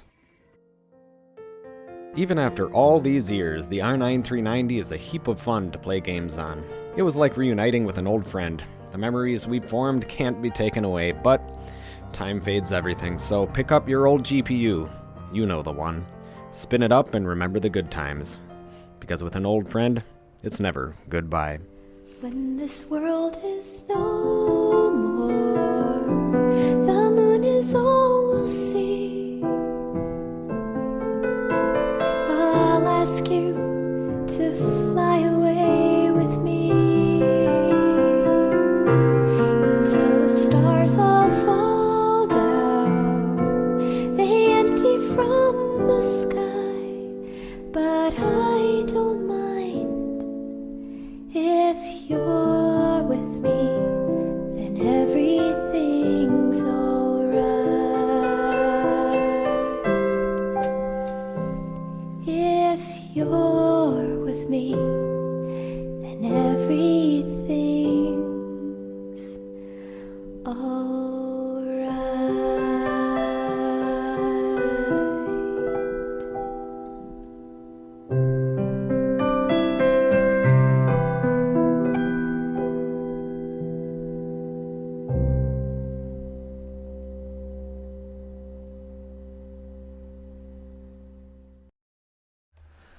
There we go. That was film number 10. Sorry. Film number 10. Yeah. You know, very well-rounded film. We've got our next film here. It's called A Story About Lilac. And this film is from a gentleman named Rahul. And his channel is Rahul R, I believe. A Story About Lilac. Let's get into it.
I want to tell you all a story about a PC that holds a very special place in my heart.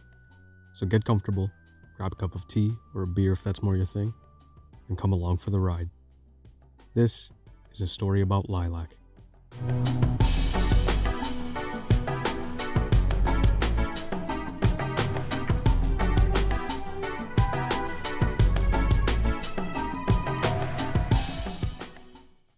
Now, the computer that the name Lilac refers to has had several other names, different faces, and has been comprised of various components over the years. Kind of my own little ship of Theseus. But to me, it's always been the first PC that I ever built for myself, from parts that I'd salvaged from the trash, and the PC that I would keep in my bedroom. It's been through several iterations, and even a weird emo phase, but it was always my computer. However, it wasn't called Lilac until it looked like this. Lilac began its life in the late 90s as an IBM IntelliStation. It belonged to the owners of the Chamshan Buddhist temple in Niagara Falls. One day on a family visit, I was reviewing a photosphere that my brother had just taken, and I immediately saw the unmistakable rear end of a computer tower.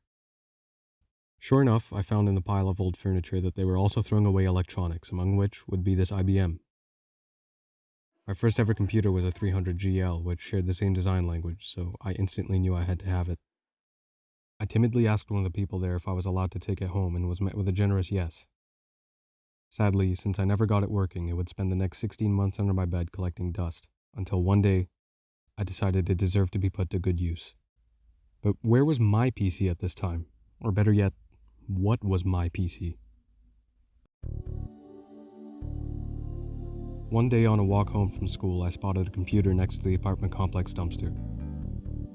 It looked like a fully custom-built PC with an Asus motherboard running a Pentium dual-core and 2 gigs of RAM. At this time, my brother and I had just built a budget PC to replace our horribly aging HP, so instead, I took this PC for myself. I had always wanted one of my own, one that wasn't the family computer, and so, with that Asus motherboard as its backbone, I started something I never knew would be such a big part of my life. At first I ran it with a Pentium D. Now, in my mind I thought that since they were both dual cores that the one with the higher clock would perform better, but I would later learn that architecture makes all the difference, not to mention that the Pentium D would overheat and throttle. So then came my PC's first ever upgrade, that is, going back to its original CPU. I had a lot of fun with this version, mostly from just setting it up and getting everything to work. It was a weird little build and I was really proud of it, but most importantly, it was a fun learning experience.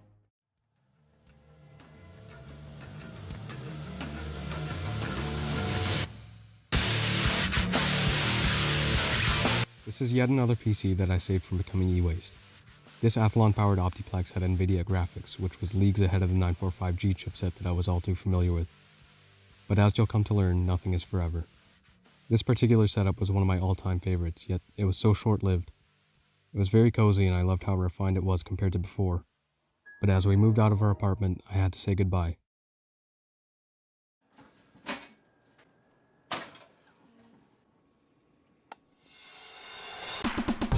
Finding this GeForce was great news to me, because while I had been wanting to put to use this Core 2 Duo, I didn't want to give up NVIDIA graphics. But this was all the reason I needed to switch back to the Asus. It had a busted fan, but with a little bit of ingenuity and perhaps a little luck, I was able to fix it. A few zip ties later and the PC I knew and loved was back. This is what I would call the classic era of my PC. This modified RAID Max case with the blue LEDs really brings it all together. I can't count how many late summer nights were spent under the gentle breeze of my ceiling fan, playing games, listening to music, eating instant noodles, browsing forums, and talking to friends. I handled it all like a champ, and in fact I was now using this computer more than my Skylake PC. I had finally transplanted the system into the IBM case, birthing a now matured Lilac. It was gorgeous and I couldn't wait to get more use out of it. But the sad part is that I had just gotten a laptop. A ThinkPad actually, which I absolutely loved. And for everyday use was just too convenient, which meant I wasn't spending as much time with Lilac anymore. I turned on the PC hoping to finally have some fun with it, and was met with the telltale signs of corrupt memory and visual artifacts. I was legitimately heartbroken. The GeForce that had served me so well had just died, leaving Lilac without a graphics card. And on top of that, the Kingston RAM was also causing problems. The PC was pretty much useless at this point, but I couldn't bring myself to get rid of it. Intel graphics wasn't anything I was excited to go back to, and as if Lilac hadn't been getting the use it deserved, it was effectively a paperweight now. I would always think to myself, I can just go and buy a cheap, used, period-accurate graphics card, but that's not what Lilac was ever about. It didn't feel right. The only way to bring Lilac back was to find this new graphics card in the wild.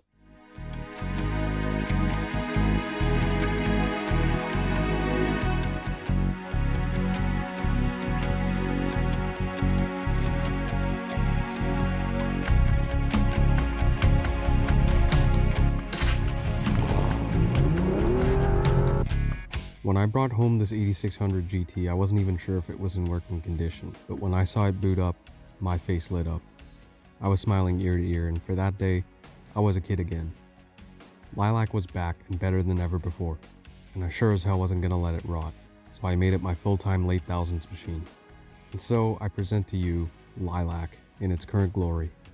It's been through some rough times, as have I, but I wouldn't have it any other way.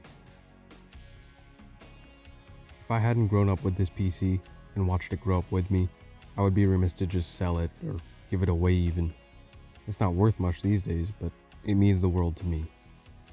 You don't have to be rich to have nice things. Hell, you don't even have to be poor to realize that nice things aren't what bring you joy. Finding joy in tinkering with old computers that others have kicked to the curb just happens to be a quite accessible way of doing so, In fact, everything you see here could be yours for just about 25 bucks if you know where to look. And if I really wanted to... If you can't afford today's nice things, look for last decade's nice things. Something old with a bit of character always beats current date junk destined for a landfill. Lilac was never my most powerful PC, nor was it my first ever PC. Not the first that I built, upgraded. It was never the smallest, quietest, lightest. But man, does it have one hell of a story, and man, does it bring me joy to use it. Thank you all for being with me and listening to the story of Lilac. Thank you for watching, and have a good night.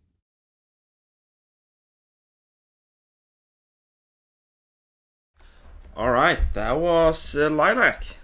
Story about Lilac, film number 11 that was. I just have to say one thing, which is DVD Handycam. You're a sucker for all the old Sony products, aren't you? Oh, man, that CCD. Anyway, we're not going to get too deep into every video. There's no special treatment here. We must be fair. Our next film is... number 12. Is number 12, and it's created by a gentleman named Anthony. And this film is called PC Matchmaking, a budget benchmark bonanza. Let's jump in. Here we go.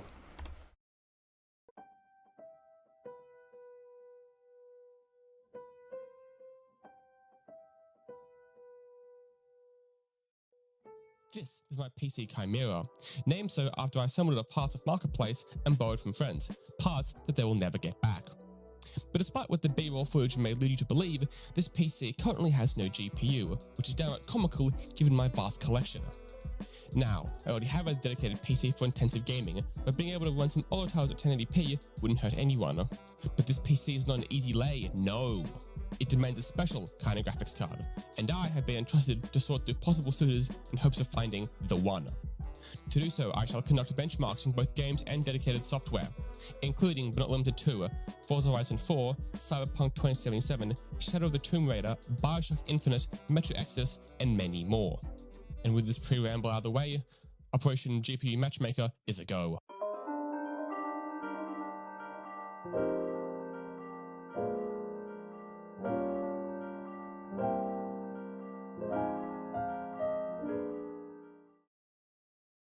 Before any benchmarks occur, we need a way to compare their physical dimensions and size. Ah, there, much better. Tranquility.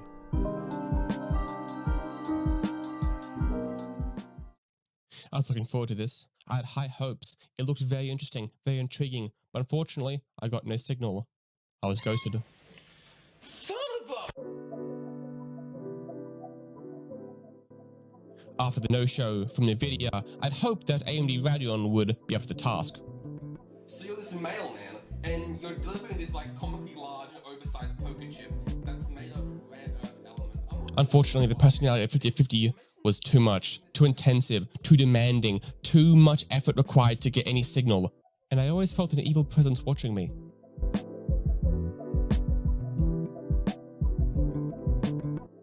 This was intense. Being in the same room as a 560 Ti was making me sweat bullets. My palms are sweaty, knees weak, and my arms, in fact, were heavy. I couldn't do it. I needed to get out there. I was suffocating. I needed out of this. This thing, this relationship, it couldn't work. I needed out, and I needed out now. Reeling from my encounter with the 560 Ti, I couldn't do it with the 570. It just didn't feel natural or right, and I felt like I was cheating or was too timing either of them. Two WinForce models, no less. This was not going to work.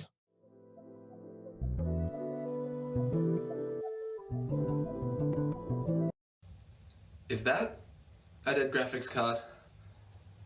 GeForce GTX 590 Fermi 2.0.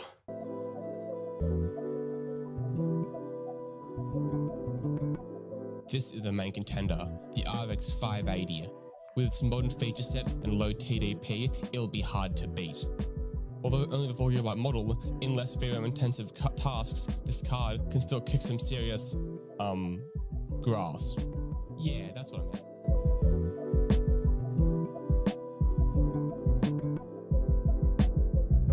This graphics card screams old money. I mean, look at it. I found it sitting atop a pile of used Steam gift cards. That's how loaded it is. Checking my notes here for launch price and wait, what? USD, $1,500. It's too much. It's too much for what it is. It's just really too much. Unlike the GTX 295, the GT 1030 at least had the decency to show up. I don't know why I bothered, because it was a bit passive in our conversation together. Goals for the future. Keep a 401k. Superannuation.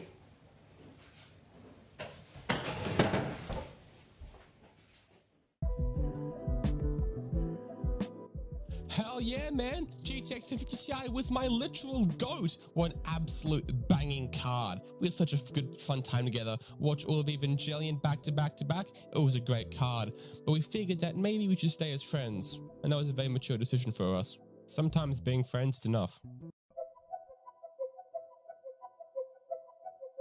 With its sleek industrial design and single fan, the GTX 1060 was more at home in my garden shed with a leaf blower than it was in a PC. And unfortunately for it also wouldn't shut up like a leaf blower.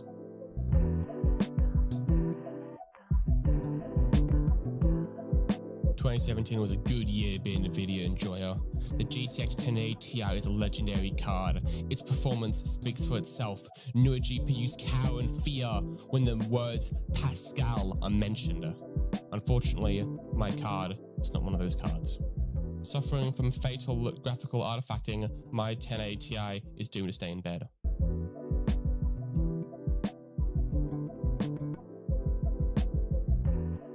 This is it, the big cheese of my household. Nothing could possibly compare with my own RTX 3060. It's my own GPU I use for everything, all my games I play. Nothing could possibly beat it, unless something better magically falls from the sky. Unless...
Well, there we have it.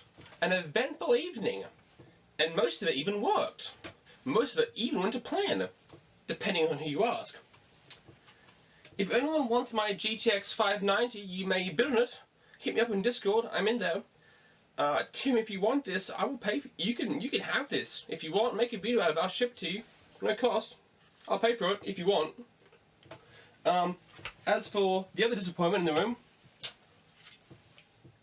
the GTX 295, that sucks. Anyway, this has been Greenham Gaming. I have been Anthony, and thanks for watching.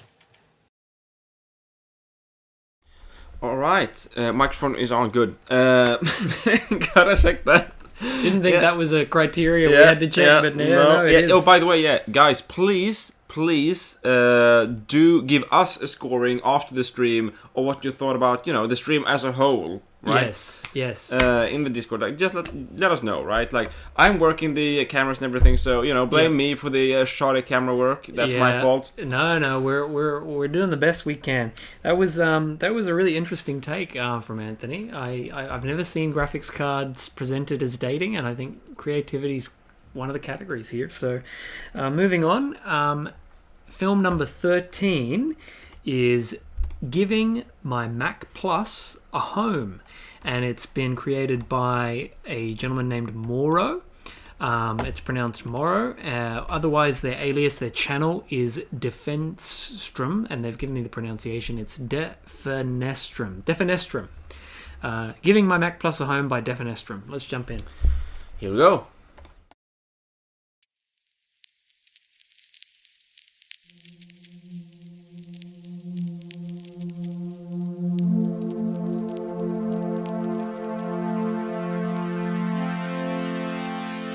This is my Macintosh Plus. It's got an 8 MHz Motorola 68K and a whopping 1 MB of system memory. The built-in screen is a monochrome CRT that's only 9 inches diagonally with a resolution of 512 by 342 pixels. It was a great choice in 1986 for word processing, finance tracking, serious work, unserious work. But I have a problem with the way I'm using it, or better put, the way I'm not using it, and it's a problem I'd like to fix. So, grab yourself a cup of tea or a beer if that's more your liking, and join me in talking about this little machine that kickstarted my journey into getting hands-on with old computers.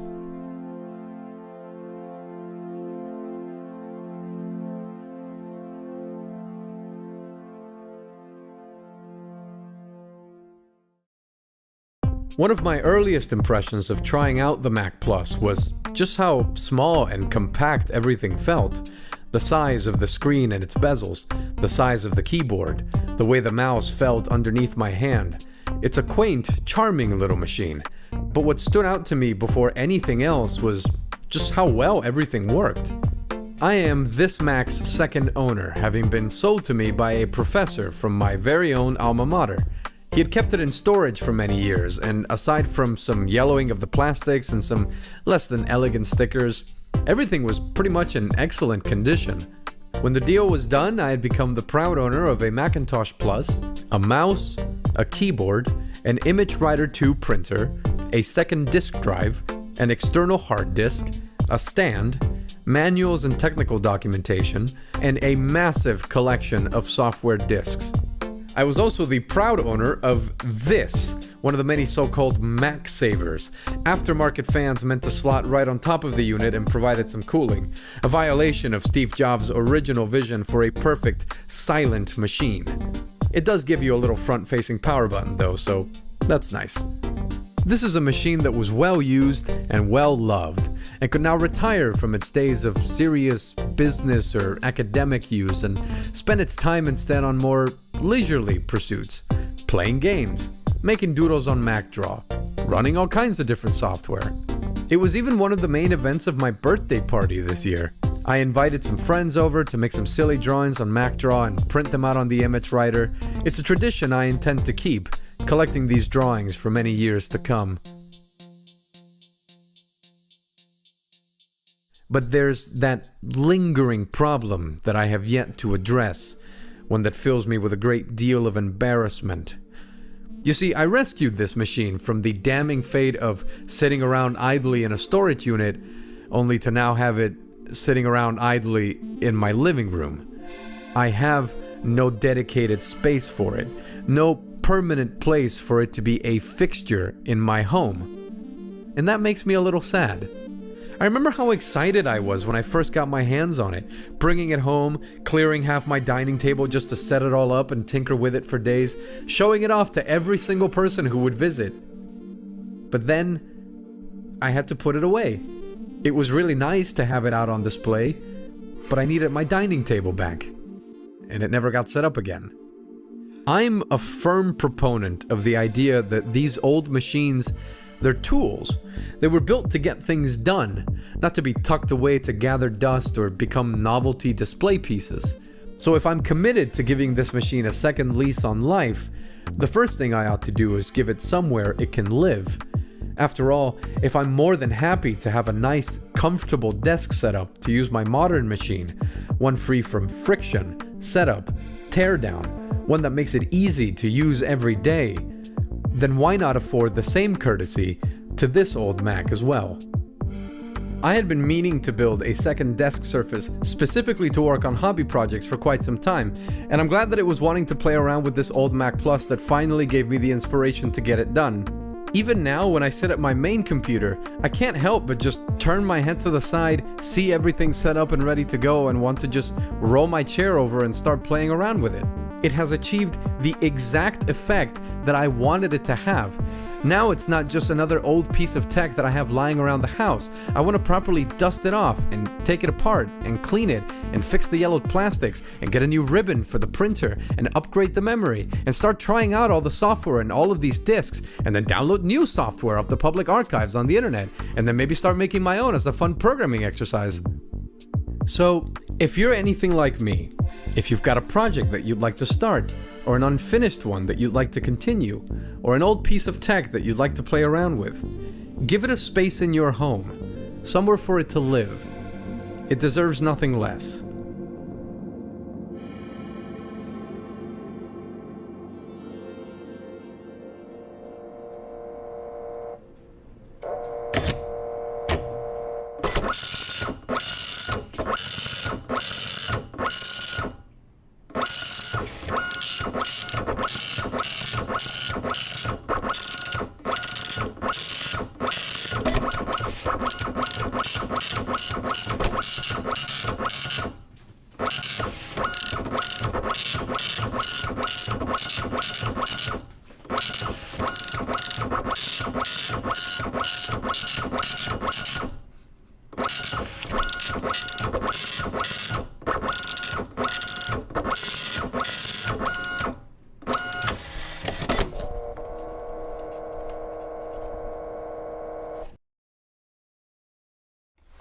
Wow, okay, that was number 13, giving my Mac Plus a home.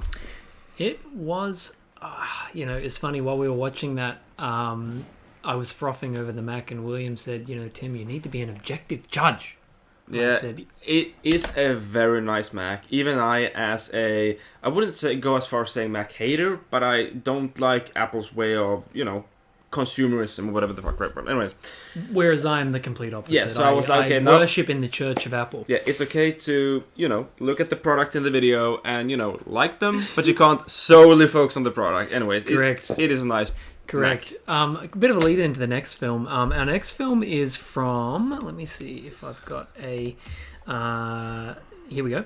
Our next film is from a gentleman named Pedro, and the title is From the Mighty HD CRT to the Re-Int. Now, to give you some context for this film, I didn't say it had to be about tech.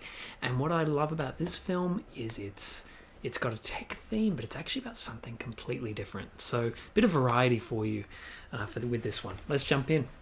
All right, let's go. The Mighty HD CRT. That's the first video I watched on this channel 9 years ago. I had just picked up an old 29-inch Sony Trinitron from a friend's house to play my old PS1 and PS2 games on it, which I seldom did. And since then, life has had plenty of twists and turns, and Green Hand Gaming has always felt like a good old friend. Now I realize it is indeed an old friend. Since then, I've been watching Tim's videos about old cameras, CRT TVs, unappreciated PCs, video games, and any sort of good old tech stuff. You know what I always felt was missing? A motorcycle. Just kidding. I don't think a motorcycle fits in with this channel at all, but maybe if you look for things that we value in terms of our appreciation of technology, how intimate we feel about some of them, maybe there could be a nice little spot for my Royal Enfield Interceptor 650. That's why the REINT on the title, by the way. After all, to me it always felt like Tim's relation with any of those tech stuff might feel right at home in Zenith and the Art of Motorcycle Maintenance book. I read it some years ago, and if I'm not wrong, it tells the story of a motorcycle trip with 2 bikes and 4 people. Father, the narrator, and his son in one bike, and a couple on the other bike. Among other things, he says that there are 2 kinds of people. One who goes through life trying to understand and tinker, himself in this case. They do their own maintenance and understand what's going on all the time. They are prepared. The other kind of person, the people, the couple on the other bike in this case, they don't worry about it at all. From this footage, you may think that I'm the first kind, but don't be fooled. This is a 10-minute job that took me 2.5 hours to complete. Any mechanic would be very disappointed. And maybe I'm clueless. Maybe I've got no hope of being a good tinkerer. But the thing is that maybe there's a third kind of people around who, just like me, isn't completely aloof of what's going on, and maybe isn't an expert in doing mechanical stuff either. We, or I on the other hand, give great value and find purpose on some specific weird things. Take this jacket, for instance.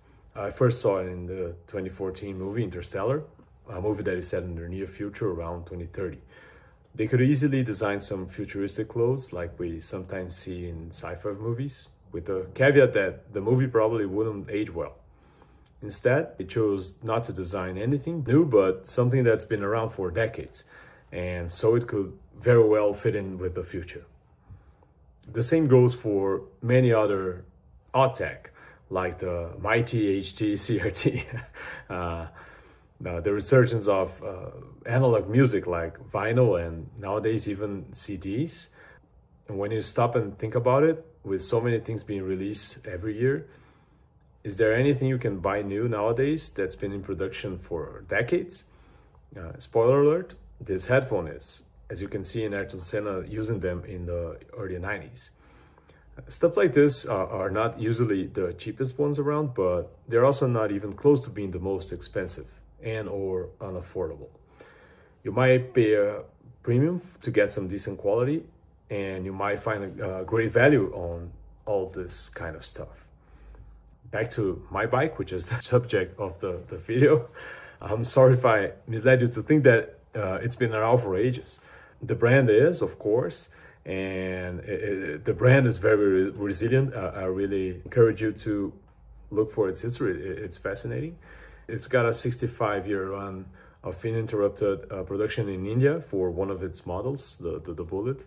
So I think the Interceptor 650 took a lot of inspiration from it. It's got a 650cc engine, which means it's kind of big, but it's and any motorcycle with the same size of engine would have at least double the power nowadays. The Japanese bikes with this engine size, they do like 100 horsepower, no problem. So it means that it's a big bike. It's an old design. It's heavy. It's got 47 horsepower, so it goes from 0 to 60 in under 7 seconds. I guess you don't need more than that. You can travel with it. It's not the best bike to travel, but you definitely can travel with it. No problem. I travel many miles with it, and it's great. So it's got a simpler design. It's got a lower compression ratio in the engine, and it means it's got less stress on its parts. It gives much more reliability, and it's a simpler design. Basically, it's air and oil cooled like an old VW Beetle, which breaks all the time, but you can definitely fix it all the time as well. And this bike has the advantage of not breaking all the time like the the Beetle. It also has fewer parts than a modern bike, which is like cramped with a lot of stuff. And you can tell it's not made for track times and performance. I'm not sure what it was designed for, but to me it feels timeless with quality, reliability, looks and price in mind. It costs like half of what a modern Triumph costs. It's got no fancy electronics like traction control, mainly because it doesn't need it, because it's not strong enough, but it still goes fast. And it's still as safe as any other bike, which means it's not safe at all, but it's got ABS brakes at least. and it is a must for any modern bike. And riding feels like you were in a time machine back to the 70s. Just look at it. It's all simple, clean, and yet purposeful. And in my eyes, it's very, very beautiful. It was just the other day when I went out with it to do some groceries, and on my way back to the parking lot, I overheard two guys talking about it, and one said that the bike must belong to a collector, to which I promptly replied, well, I don't think any serious collector would ride 10,000 kilometers a year and do groceries with his bike. So riding a bike, this is my first bike. Since then, I rode many other motorcycles, but riding any motorcycle is addicting. And I will surely sound annoying, repetitive, and very cliche, but taking a trip with a bike feels like therapy. In this fast-paced, ever-changing world, it is a blessing, a privilege to have just you and your thoughts for a couple of hours, to be honest. Just like when you grab a cup of coffee or beer, if it's more your thing.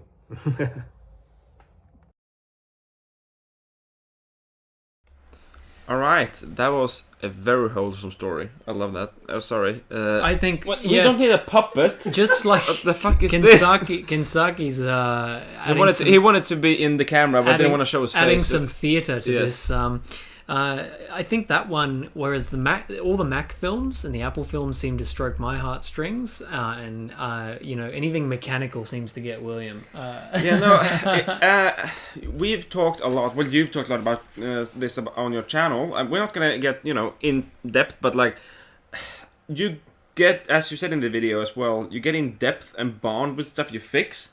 And even if it's not a tech product, like me, for example, I really, really miss my old car because I changed half of that bloody car, right? Yeah. And now it's gone. But you bond with every... Well, anyways, yeah. You do bond. And we have a lot to say on that, but we won't. We've got to keep moving. Our next film is from Gaming Meme. And this video is called Oppo O-Fresh versus JBL 310C. The truth about high-res audio. Right, let's get into it. Let's jump in.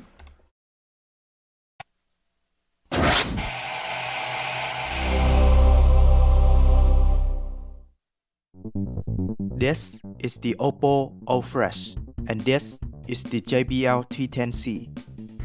Two budget-wide earphones, each with a shiny badge. High-res audio. But what does that actually mean?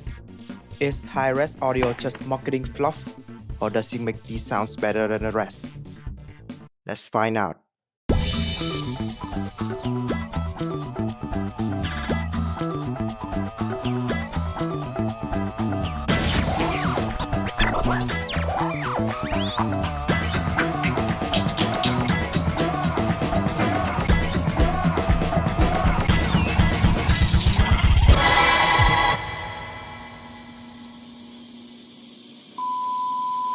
High-res audio. High-resolution audio. High-res. High-res. High-res. High-res audio. Cutting-edge audio technology. It's about experiencing a difference.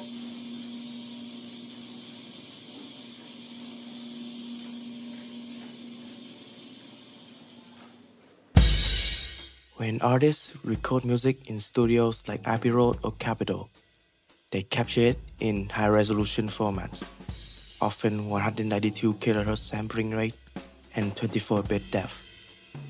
But when that music hits CDs or streaming platforms, it's usually downsampled or compressed. High-res audio aims to preserve more of that original detail. It promises richer textures, clear vocals, and a more studio-like experience. But here's the catch. Just because the headphones support high-res doesn't mean it sounds amazing. So today, we are testing two high-res certified earphones to see if they live up to the hype. Just a quick reminder, these are old-school plug-in earphones, not the wireless stuff. Perfect for those who aren't quite ready for Apple's courage. What I recommend for you is to sit back, relax, get yourself a cup of tea or a beer if that's more your thing, and enjoy this special episode of Green Ham TV.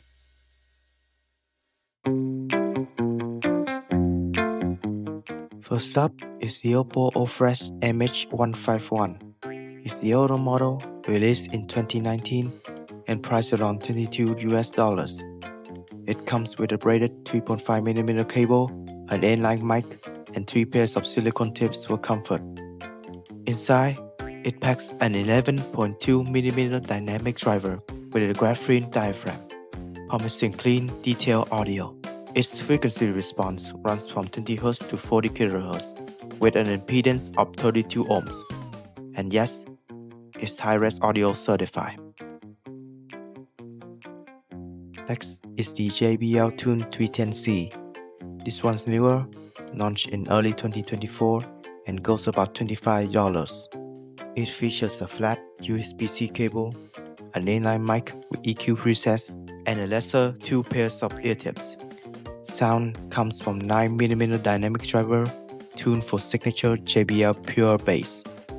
Its frequency response also stretches from 20 to 40 kHz, and it has a lower impedance of 16 ohms. It is high-res audio certified as well. And just for fun, I'll bring my trusted daily driver, the KB Ear KS1, as our special guest referee. I'm grabbing these earbuds, slapping on Pond's 9 album in glorious 24-bit lossless, and heading outside to see which one turns my ears into golden marshmallows.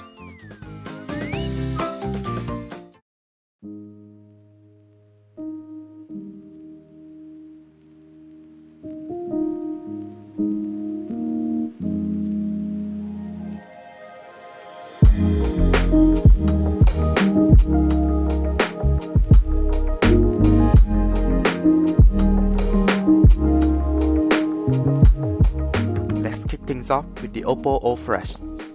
The fit wasn't great for my ears, kinda loose, especially compared to the others, and oddly, the left side sounded weaker than the right, which threw the balance off. But then came the miss, and wow, absolutely god tier. Vocals sounded so natural, like the singer was whispering directly into my soul. The bass and highs are decent, but they don't overshadow those mids at all. Cable, definitely not tangle free. And when I play the final track, Toast, pure heaven. Now on to the JBL Tune 310C. Great fit, right out there with the KS1. The cable lived up to the hype. Zero tangles, even after stuffing it in my pocket. But here's the catch. My ear can get fatigued after a while. The bass and highs are powerful, but sometimes too powerful. Vocals were fine, but nothing to write home about.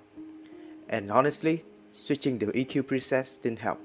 For me, it felt like nothing changed. On Rainbow though, big surprise, awesome soundstage, felt like a concert in the trees. As for Toast, it was just Toast, with extra bass right on top.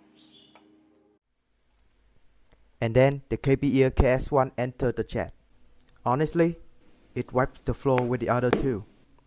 Listening to the album with it feels like sitting in a cozy recording booth while the band plays just for you. The soundstage, godlike. Studio vibes on a budget.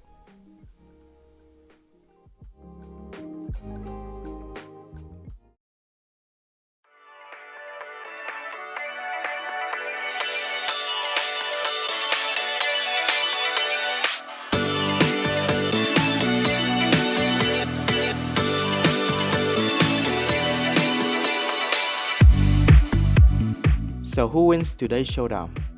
With the Oppo Fresh, loose fit, tangly cable, but glorious mids. Vocals pop, great if you into chill, voice-forward sound. The JBL 310C, solid fit and cable, but loudness fatigue is fast. Punchy, yes. Comfortable, not quite. And then there's the KB Ear KS1, the stealth winner. Fuller, wider, and more real. It just sounds better. As for high-res audio, on earphones this cheap, it's mostly a sticker. Specs are nice, but your ears knows the truth. If you want real upgrades, check out brands like Moondrop, 7Hz, or KZ. They are cooking with quality.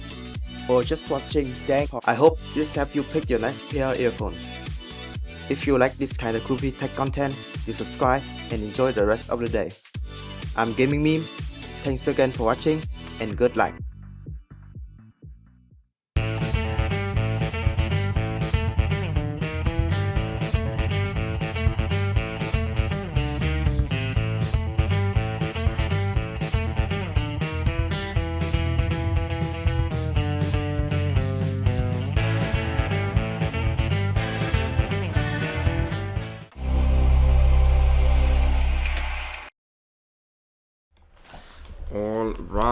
that was film number 15, Oppo O Fresh versus JBL 310C. The variety in this film festival is just blowing my mind. There's just such a broad spectrum of videos. I love it. And something you commented on as well was that we get to see all of these different places in the world, like people just tuning in from all across the globe. It's amazing. It's amazing. It's not just Tim's backyard and Tim's computer with its cigarette. You know, we're actually getting to see the world and computers with cigarettes and many other cool products.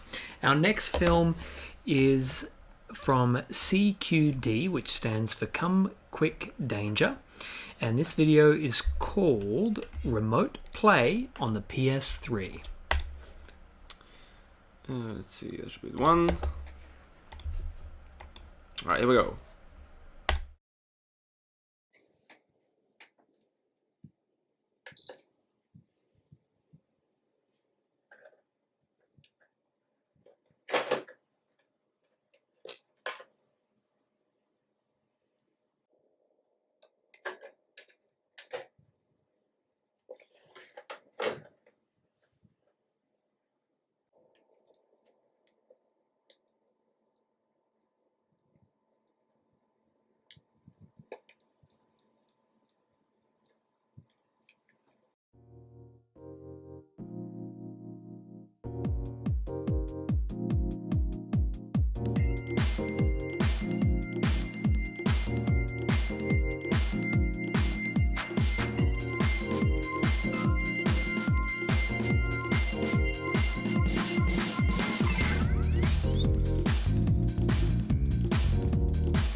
Good evening, ladies and gentlemen, and welcome to a Greenham Gaming-inspired celebration of limitations.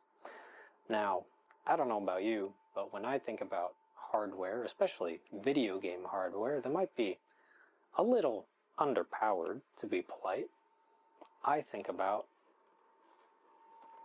Sony PlayStation 3. Late 2006, piano black, chrome finish, beautiful nightmare, proprietary in all the ways that Sony was in 2006 and confident to boot. Now, you've heard a lot about the PlayStation 3 being quite a limited platform, and I agree. But in many ways, it is also revolutionary, embracing features that wouldn't be common for another generation, or even two. Tonight we're going to be talking about one of my favorite of those features, remote play on the PlayStation 3. So let's take a look. Now moving from legendary Japan to reality 21st century style. And we'd like to show you now our Formula 1 game for PlayStation 3, but with a couple of interesting twists. What I have running on a PlayStation Portable here is an interactive wing mirror, which is actually being rendered in real time. And this is being synchronized directly with the PlayStation 3 to give you an accurate position looking backwards from your track. So you can position this next to your TV screen and see for yourself what is coming up behind you. This is a great example of the seamless integration between PlayStation 3 and PlayStation Portable. Seamless integration, that's a big talk for what's ultimately a pretty marginal feature. So let's get started with a look at the hardware you'll be using for remote play. This works on all versions of the PlayStation Portable, 1000, 2000, 3000, and Go. But if you're going to be using remote play officially, I would highly recommend using your Vita for it. The PSP introduces somewhere around double the latency of the PS Vita, and the Vita has better video quality, so it's the way to go. It also has some exclusive games that only function with the 2 analog sticks in the back touchscreen. But I must say it's really cool to see this thing work on a regular PSP. Oh man, I would never talk over that intro. We'll be looking at a lot of this on the PSP Go, just because it has an option for an external controller, so you don't have to see me try and hold the PlayStation Portable system still. We'll talk through some of the limitations while I scroll over the XMB here. You saw earlier in the intro that you can play CDs through it, which I think is just awesome, but the majority of PlayStation software will not work. You cannot watch Blu-rays on it. I'm going to try and open a PS2 game here, but absolutely not. And somewhere around 99% of the PS3 software library will not work, so no Luft browsers for you. But all PlayStation games work perfectly, so that'll work with PlayStation Network versions and with all disc versions. Now, why exactly you do that is a good question, because the PlayStation Portable can already run all PS1 games natively, but you know. I'll say here that we're going to focus on disc-based games. There are a decent amount of PlayStation 3 games on PSN that will run, but focusing on Blu-ray discs. One of the earliest ones is Lair, really interesting PlayStation exclusive. It controls exclusively with the 6-axis, so it's a motion control game on the PS3, but if you remote play it, you can use it with analog controls, which makes it a lot more playable. Here we have Lego Batman. It's Lego Batman. Everybody loves a good Lego game, but in all honesty, I don't have a whole lot to tell you about it. Told me somebody ate every dessert in the house. And then BlazBlue here is our last disc-based game that runs on regular PlayStation Portable. Why you would want to do that is pretty silly, but if you want to play a fighting game with extra latency, go ahead. We'll take a look at the Vita next. There's a bunch of games exclusive to the Vita. Ones that I would actually recommend moderately. Shadow of the Colossus here, and also Eco, both released on the same Blu-ray disc collection in HD. Both run great on remote play and on the Vita. The God of War Origin collection, so God of War 1 and 2 remastered for the PS3, also work on the Vita. No, they do not work on PSP. But what we're really here to talk about is Deus Ex Human Revolution Director's Cut. On the back of the box here, you can see it has interconnectivity between PS3 and Vita. And what could that mean?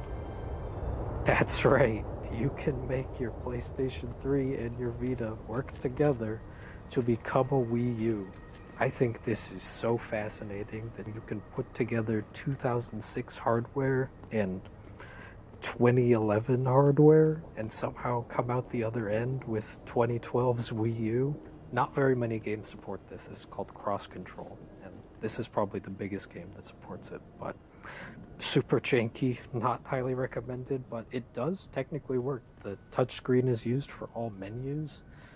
Upgrading your character can be done entirely on the Vita. And if you want a small factoid that no one knows, the map on the Vita version of this has multi-touch, while the Wii U has a resistive touchscreen. So I would argue that using the map is better on your Vita. But that's all we've got time for tonight, folks. This is a really small and interesting element of the PlayStation 3's life cycle, and I just thought it would be great to share with you guys. Thank you for your time, and have a great rest of your evening.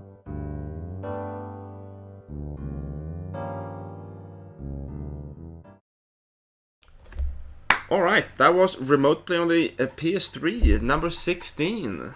We're now at our last film, and then we're going to go into a 10-minute judge deliberation time where us three are going to have a very serious discussion about what we will declare the winner, and I'm not looking forward to it because, gosh, it's going to be hard to pick. They're all...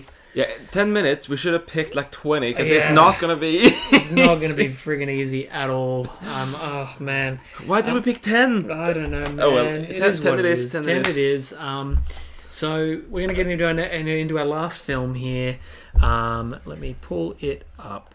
Where is it here? Here we are. Okay. This one is by Rocksword. That's R, then the number O, double X, number O, R, D.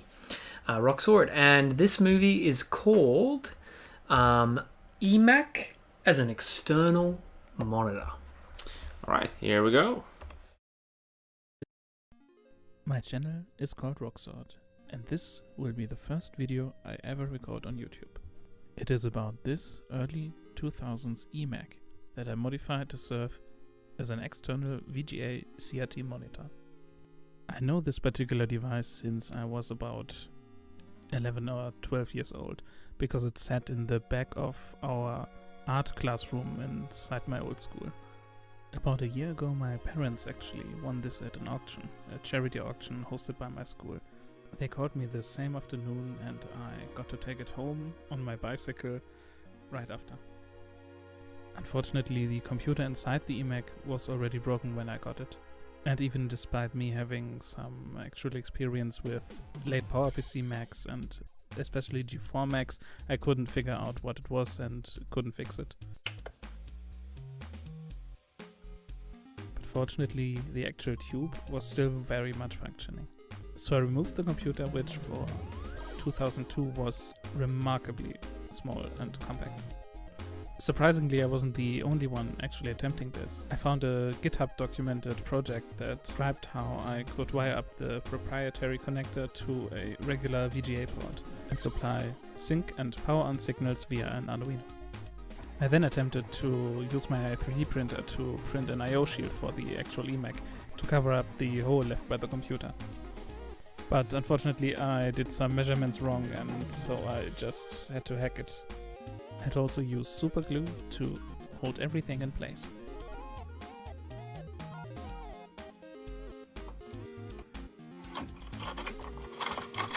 I then used a drill to make some holes for the power on button that will supply a power on signal to the CRT tube. And then, after soldering that in place, I just had to test if the continuity worked on the button. After that, I could connect all cables piece by piece and listen to the beautiful sound of the tube initializing.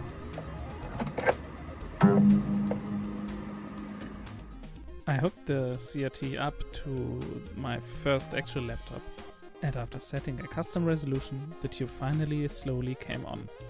The last issue being the alignment of the picture on the tube. Fortunately, the project described how I could program my Arduino to fix the issue automatically and align the picture correctly. It was quite surreal seeing Windows 10 running on the EMAC. And to celebrate, I quickly started up one of my favorite games, Jets and Guns, which is a shoot 'em up.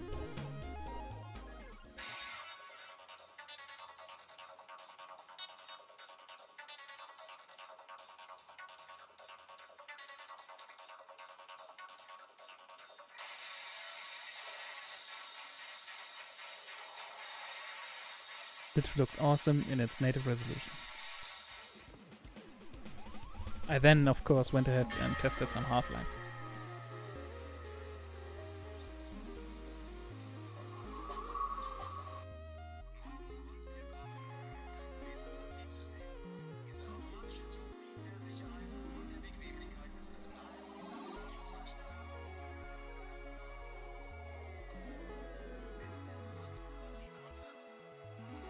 Half-Life 2 looked and played nicely as well.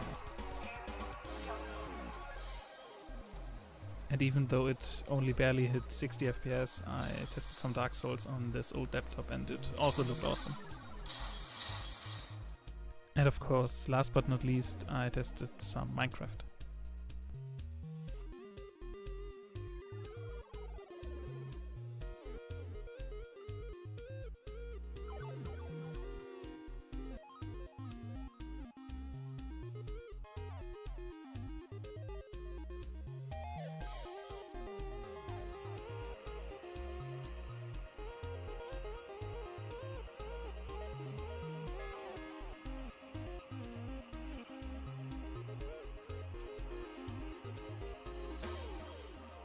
One thing I really like about the eMac is how the light given off by the tube gets reflected by the acrylic plastic casing. It actually resembles the liquid glass effect a lot that Apple announced a few weeks prior. After testing it and playing around with it for another while, I carried it up 4 stories to put it on my desk. I then hooked it up to my actual workstation, which actually was quite a hassle. To put it shortly, I had to install a second graphics card only to have an analog output that can supply the tube with the actual frequencies it needs to display an image. The analog board of the CRT expects very strange resolutions at very strange refresh rates, so it was quite a hassle to set up.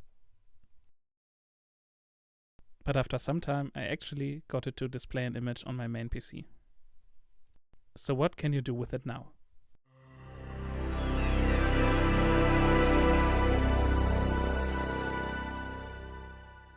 I first used it as a monitor for a virtual machine running Windows 98.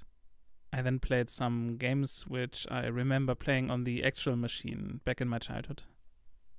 And then of course tried installing Half-Life on it. And then watched old tech videos on it. Hey smokers, Draga1 here, and today we're going to be doing something weird. Of course you can also use it to watch anime.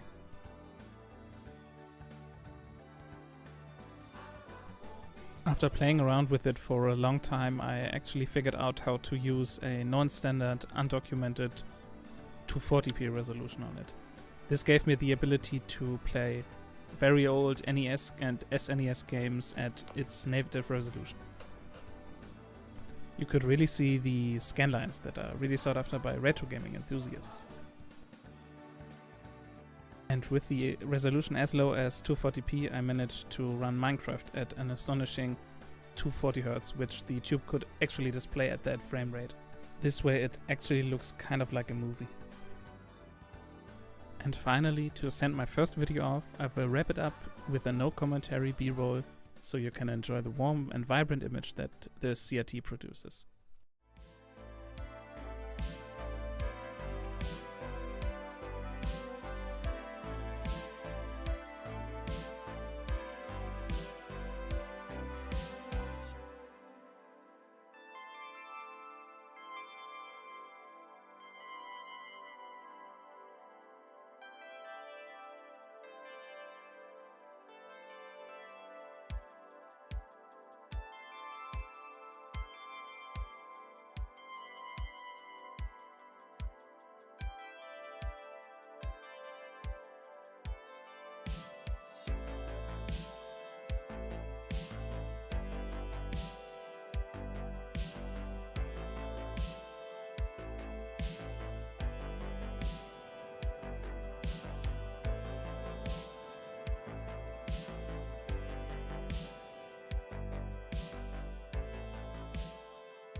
That was the last movie.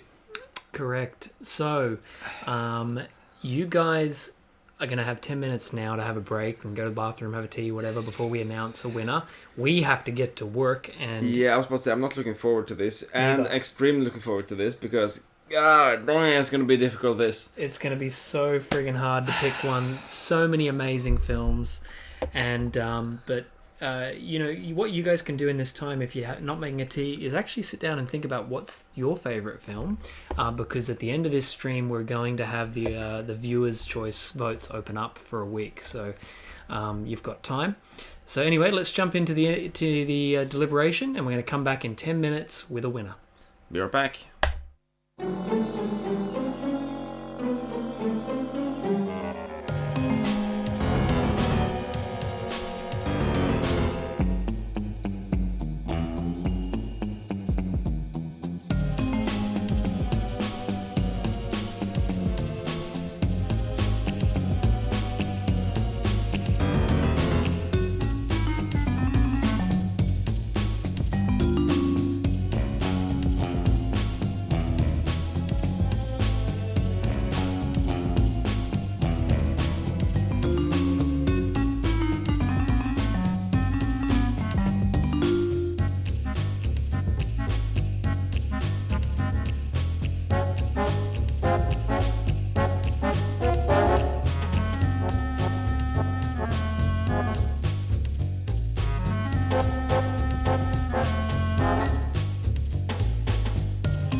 All right. Okay.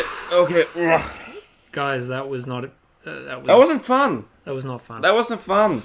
I'm quite enjoying myself. I'm a piece of shit. Yeah, Kensaki's having a great time. He's a brutal over here. After judge. He's our Simon Cowell over there. Okay, so just to be clear here, we had 4 videos that were basically tied for first place. Yeah. They were within like 1 or 2 points from the like video number 1 to video number 4.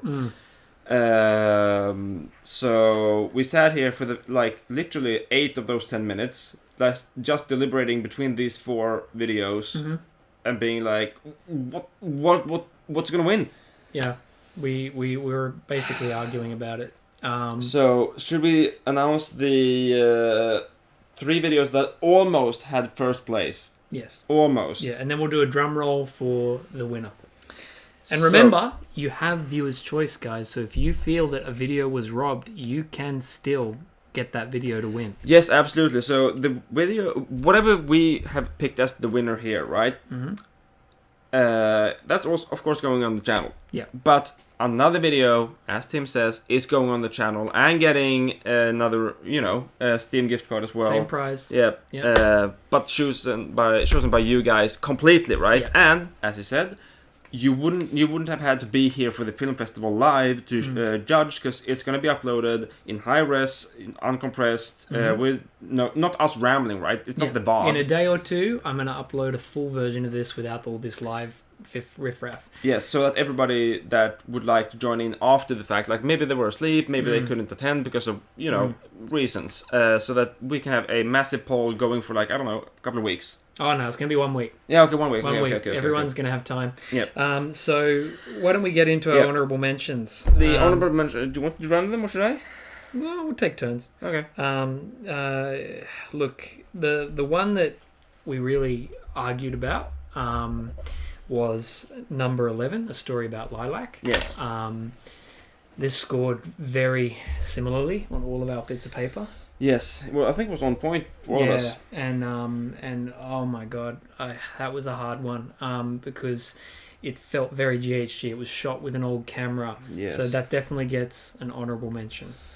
That and Also the Macintosh video. Oh my god, the production value on that one through the roof. But what we concluded, it is too good. To be something that Tim produced. That's what was your words actually. When I watched it, I was like, "This is better than Greenham Gaming." Damn it.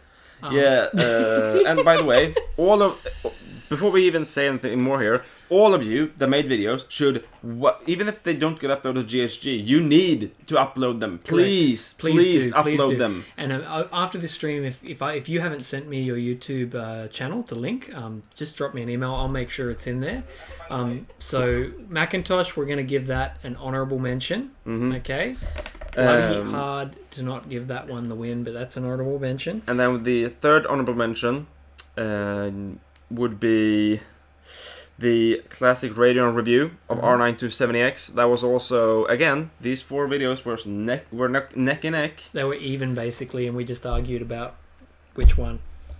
And that video was sensational. It really was. We have a question here. How do we vote for the viewer's choice? There's going to be a poll later on posted. There's going to be a poll. There's going to be a link immediately after the stream. Okay.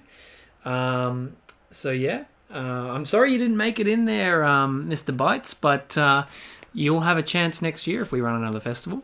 I think we definitely should. This has been fun. I mean, it's been definitely extremely difficult, but it's been fun. It has. Okay, all right. So now we've got to announce a winner. We're going to do a little drum roll here on the table. Before you do Okay. that, I'm just going to say, you two, it's basically like, it was very fun to do this until we had to make a choice. Yeah, that is basically right. Yeah, that is correct. Because so many of them, all of them have been so great, in their own ways, right? Every film, yeah.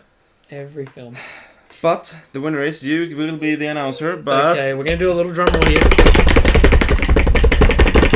The winner is of the Greenham Gaming Film Festival 2025. Our winner is number 10, R9390. 10 years later. So a round of applause in the chat, everyone. Congratulations. Congratulations. Congratulations. It was a sensational video. And what gave it the win was simply that one of the categories in our judging was how much does it fit in on Greenham Gaming? Yeah, that's like the category that like weighs in the most, right? Because it has to fit the channel's, spirit. There we go. Correct. Almost peaking Correct. right with that spirit. Correct. So R9 390 Reunion has won the Greenham Gaming Film Festival. So for a special, an absolute congratulations to Socket Sanctuary. If you're still in the chat, your video is going to go up on the channel tonight. And that is well deserved. But again, all of these films, even if they don't get picked out by the Viewers' Choice Award as well, please, I implore you guys, please upload them, because, for example, like the Macintosh video, you could, if you make videos like that, you could start your own channel. You will outrun Tim in a year. Oh, easily. Sorry, no offense. Yeah, well, no, I'm not offended by that at all. It's true. And like the story about Lilac, we need more. You've said that in the story about the stories that you made on your channel. Yeah. Did very poorly, but like me and a couple of my other friends in my close friend circle, the people that actually care about our, tinkered tech. Yeah. We just love having them to watch. Like, I usually watch them just before bed, just with a cup of tea and just snuggled up, and I got that feeling from that one. Absolutely. So now we're going to end the stream, let you all go to sleep. I'm going to put up a graphic on the screen that's going to have a QR code for the voting, but don't worry, immediately after this stream I'm going to pop a link in the description of this stream archive, exactly as we said before.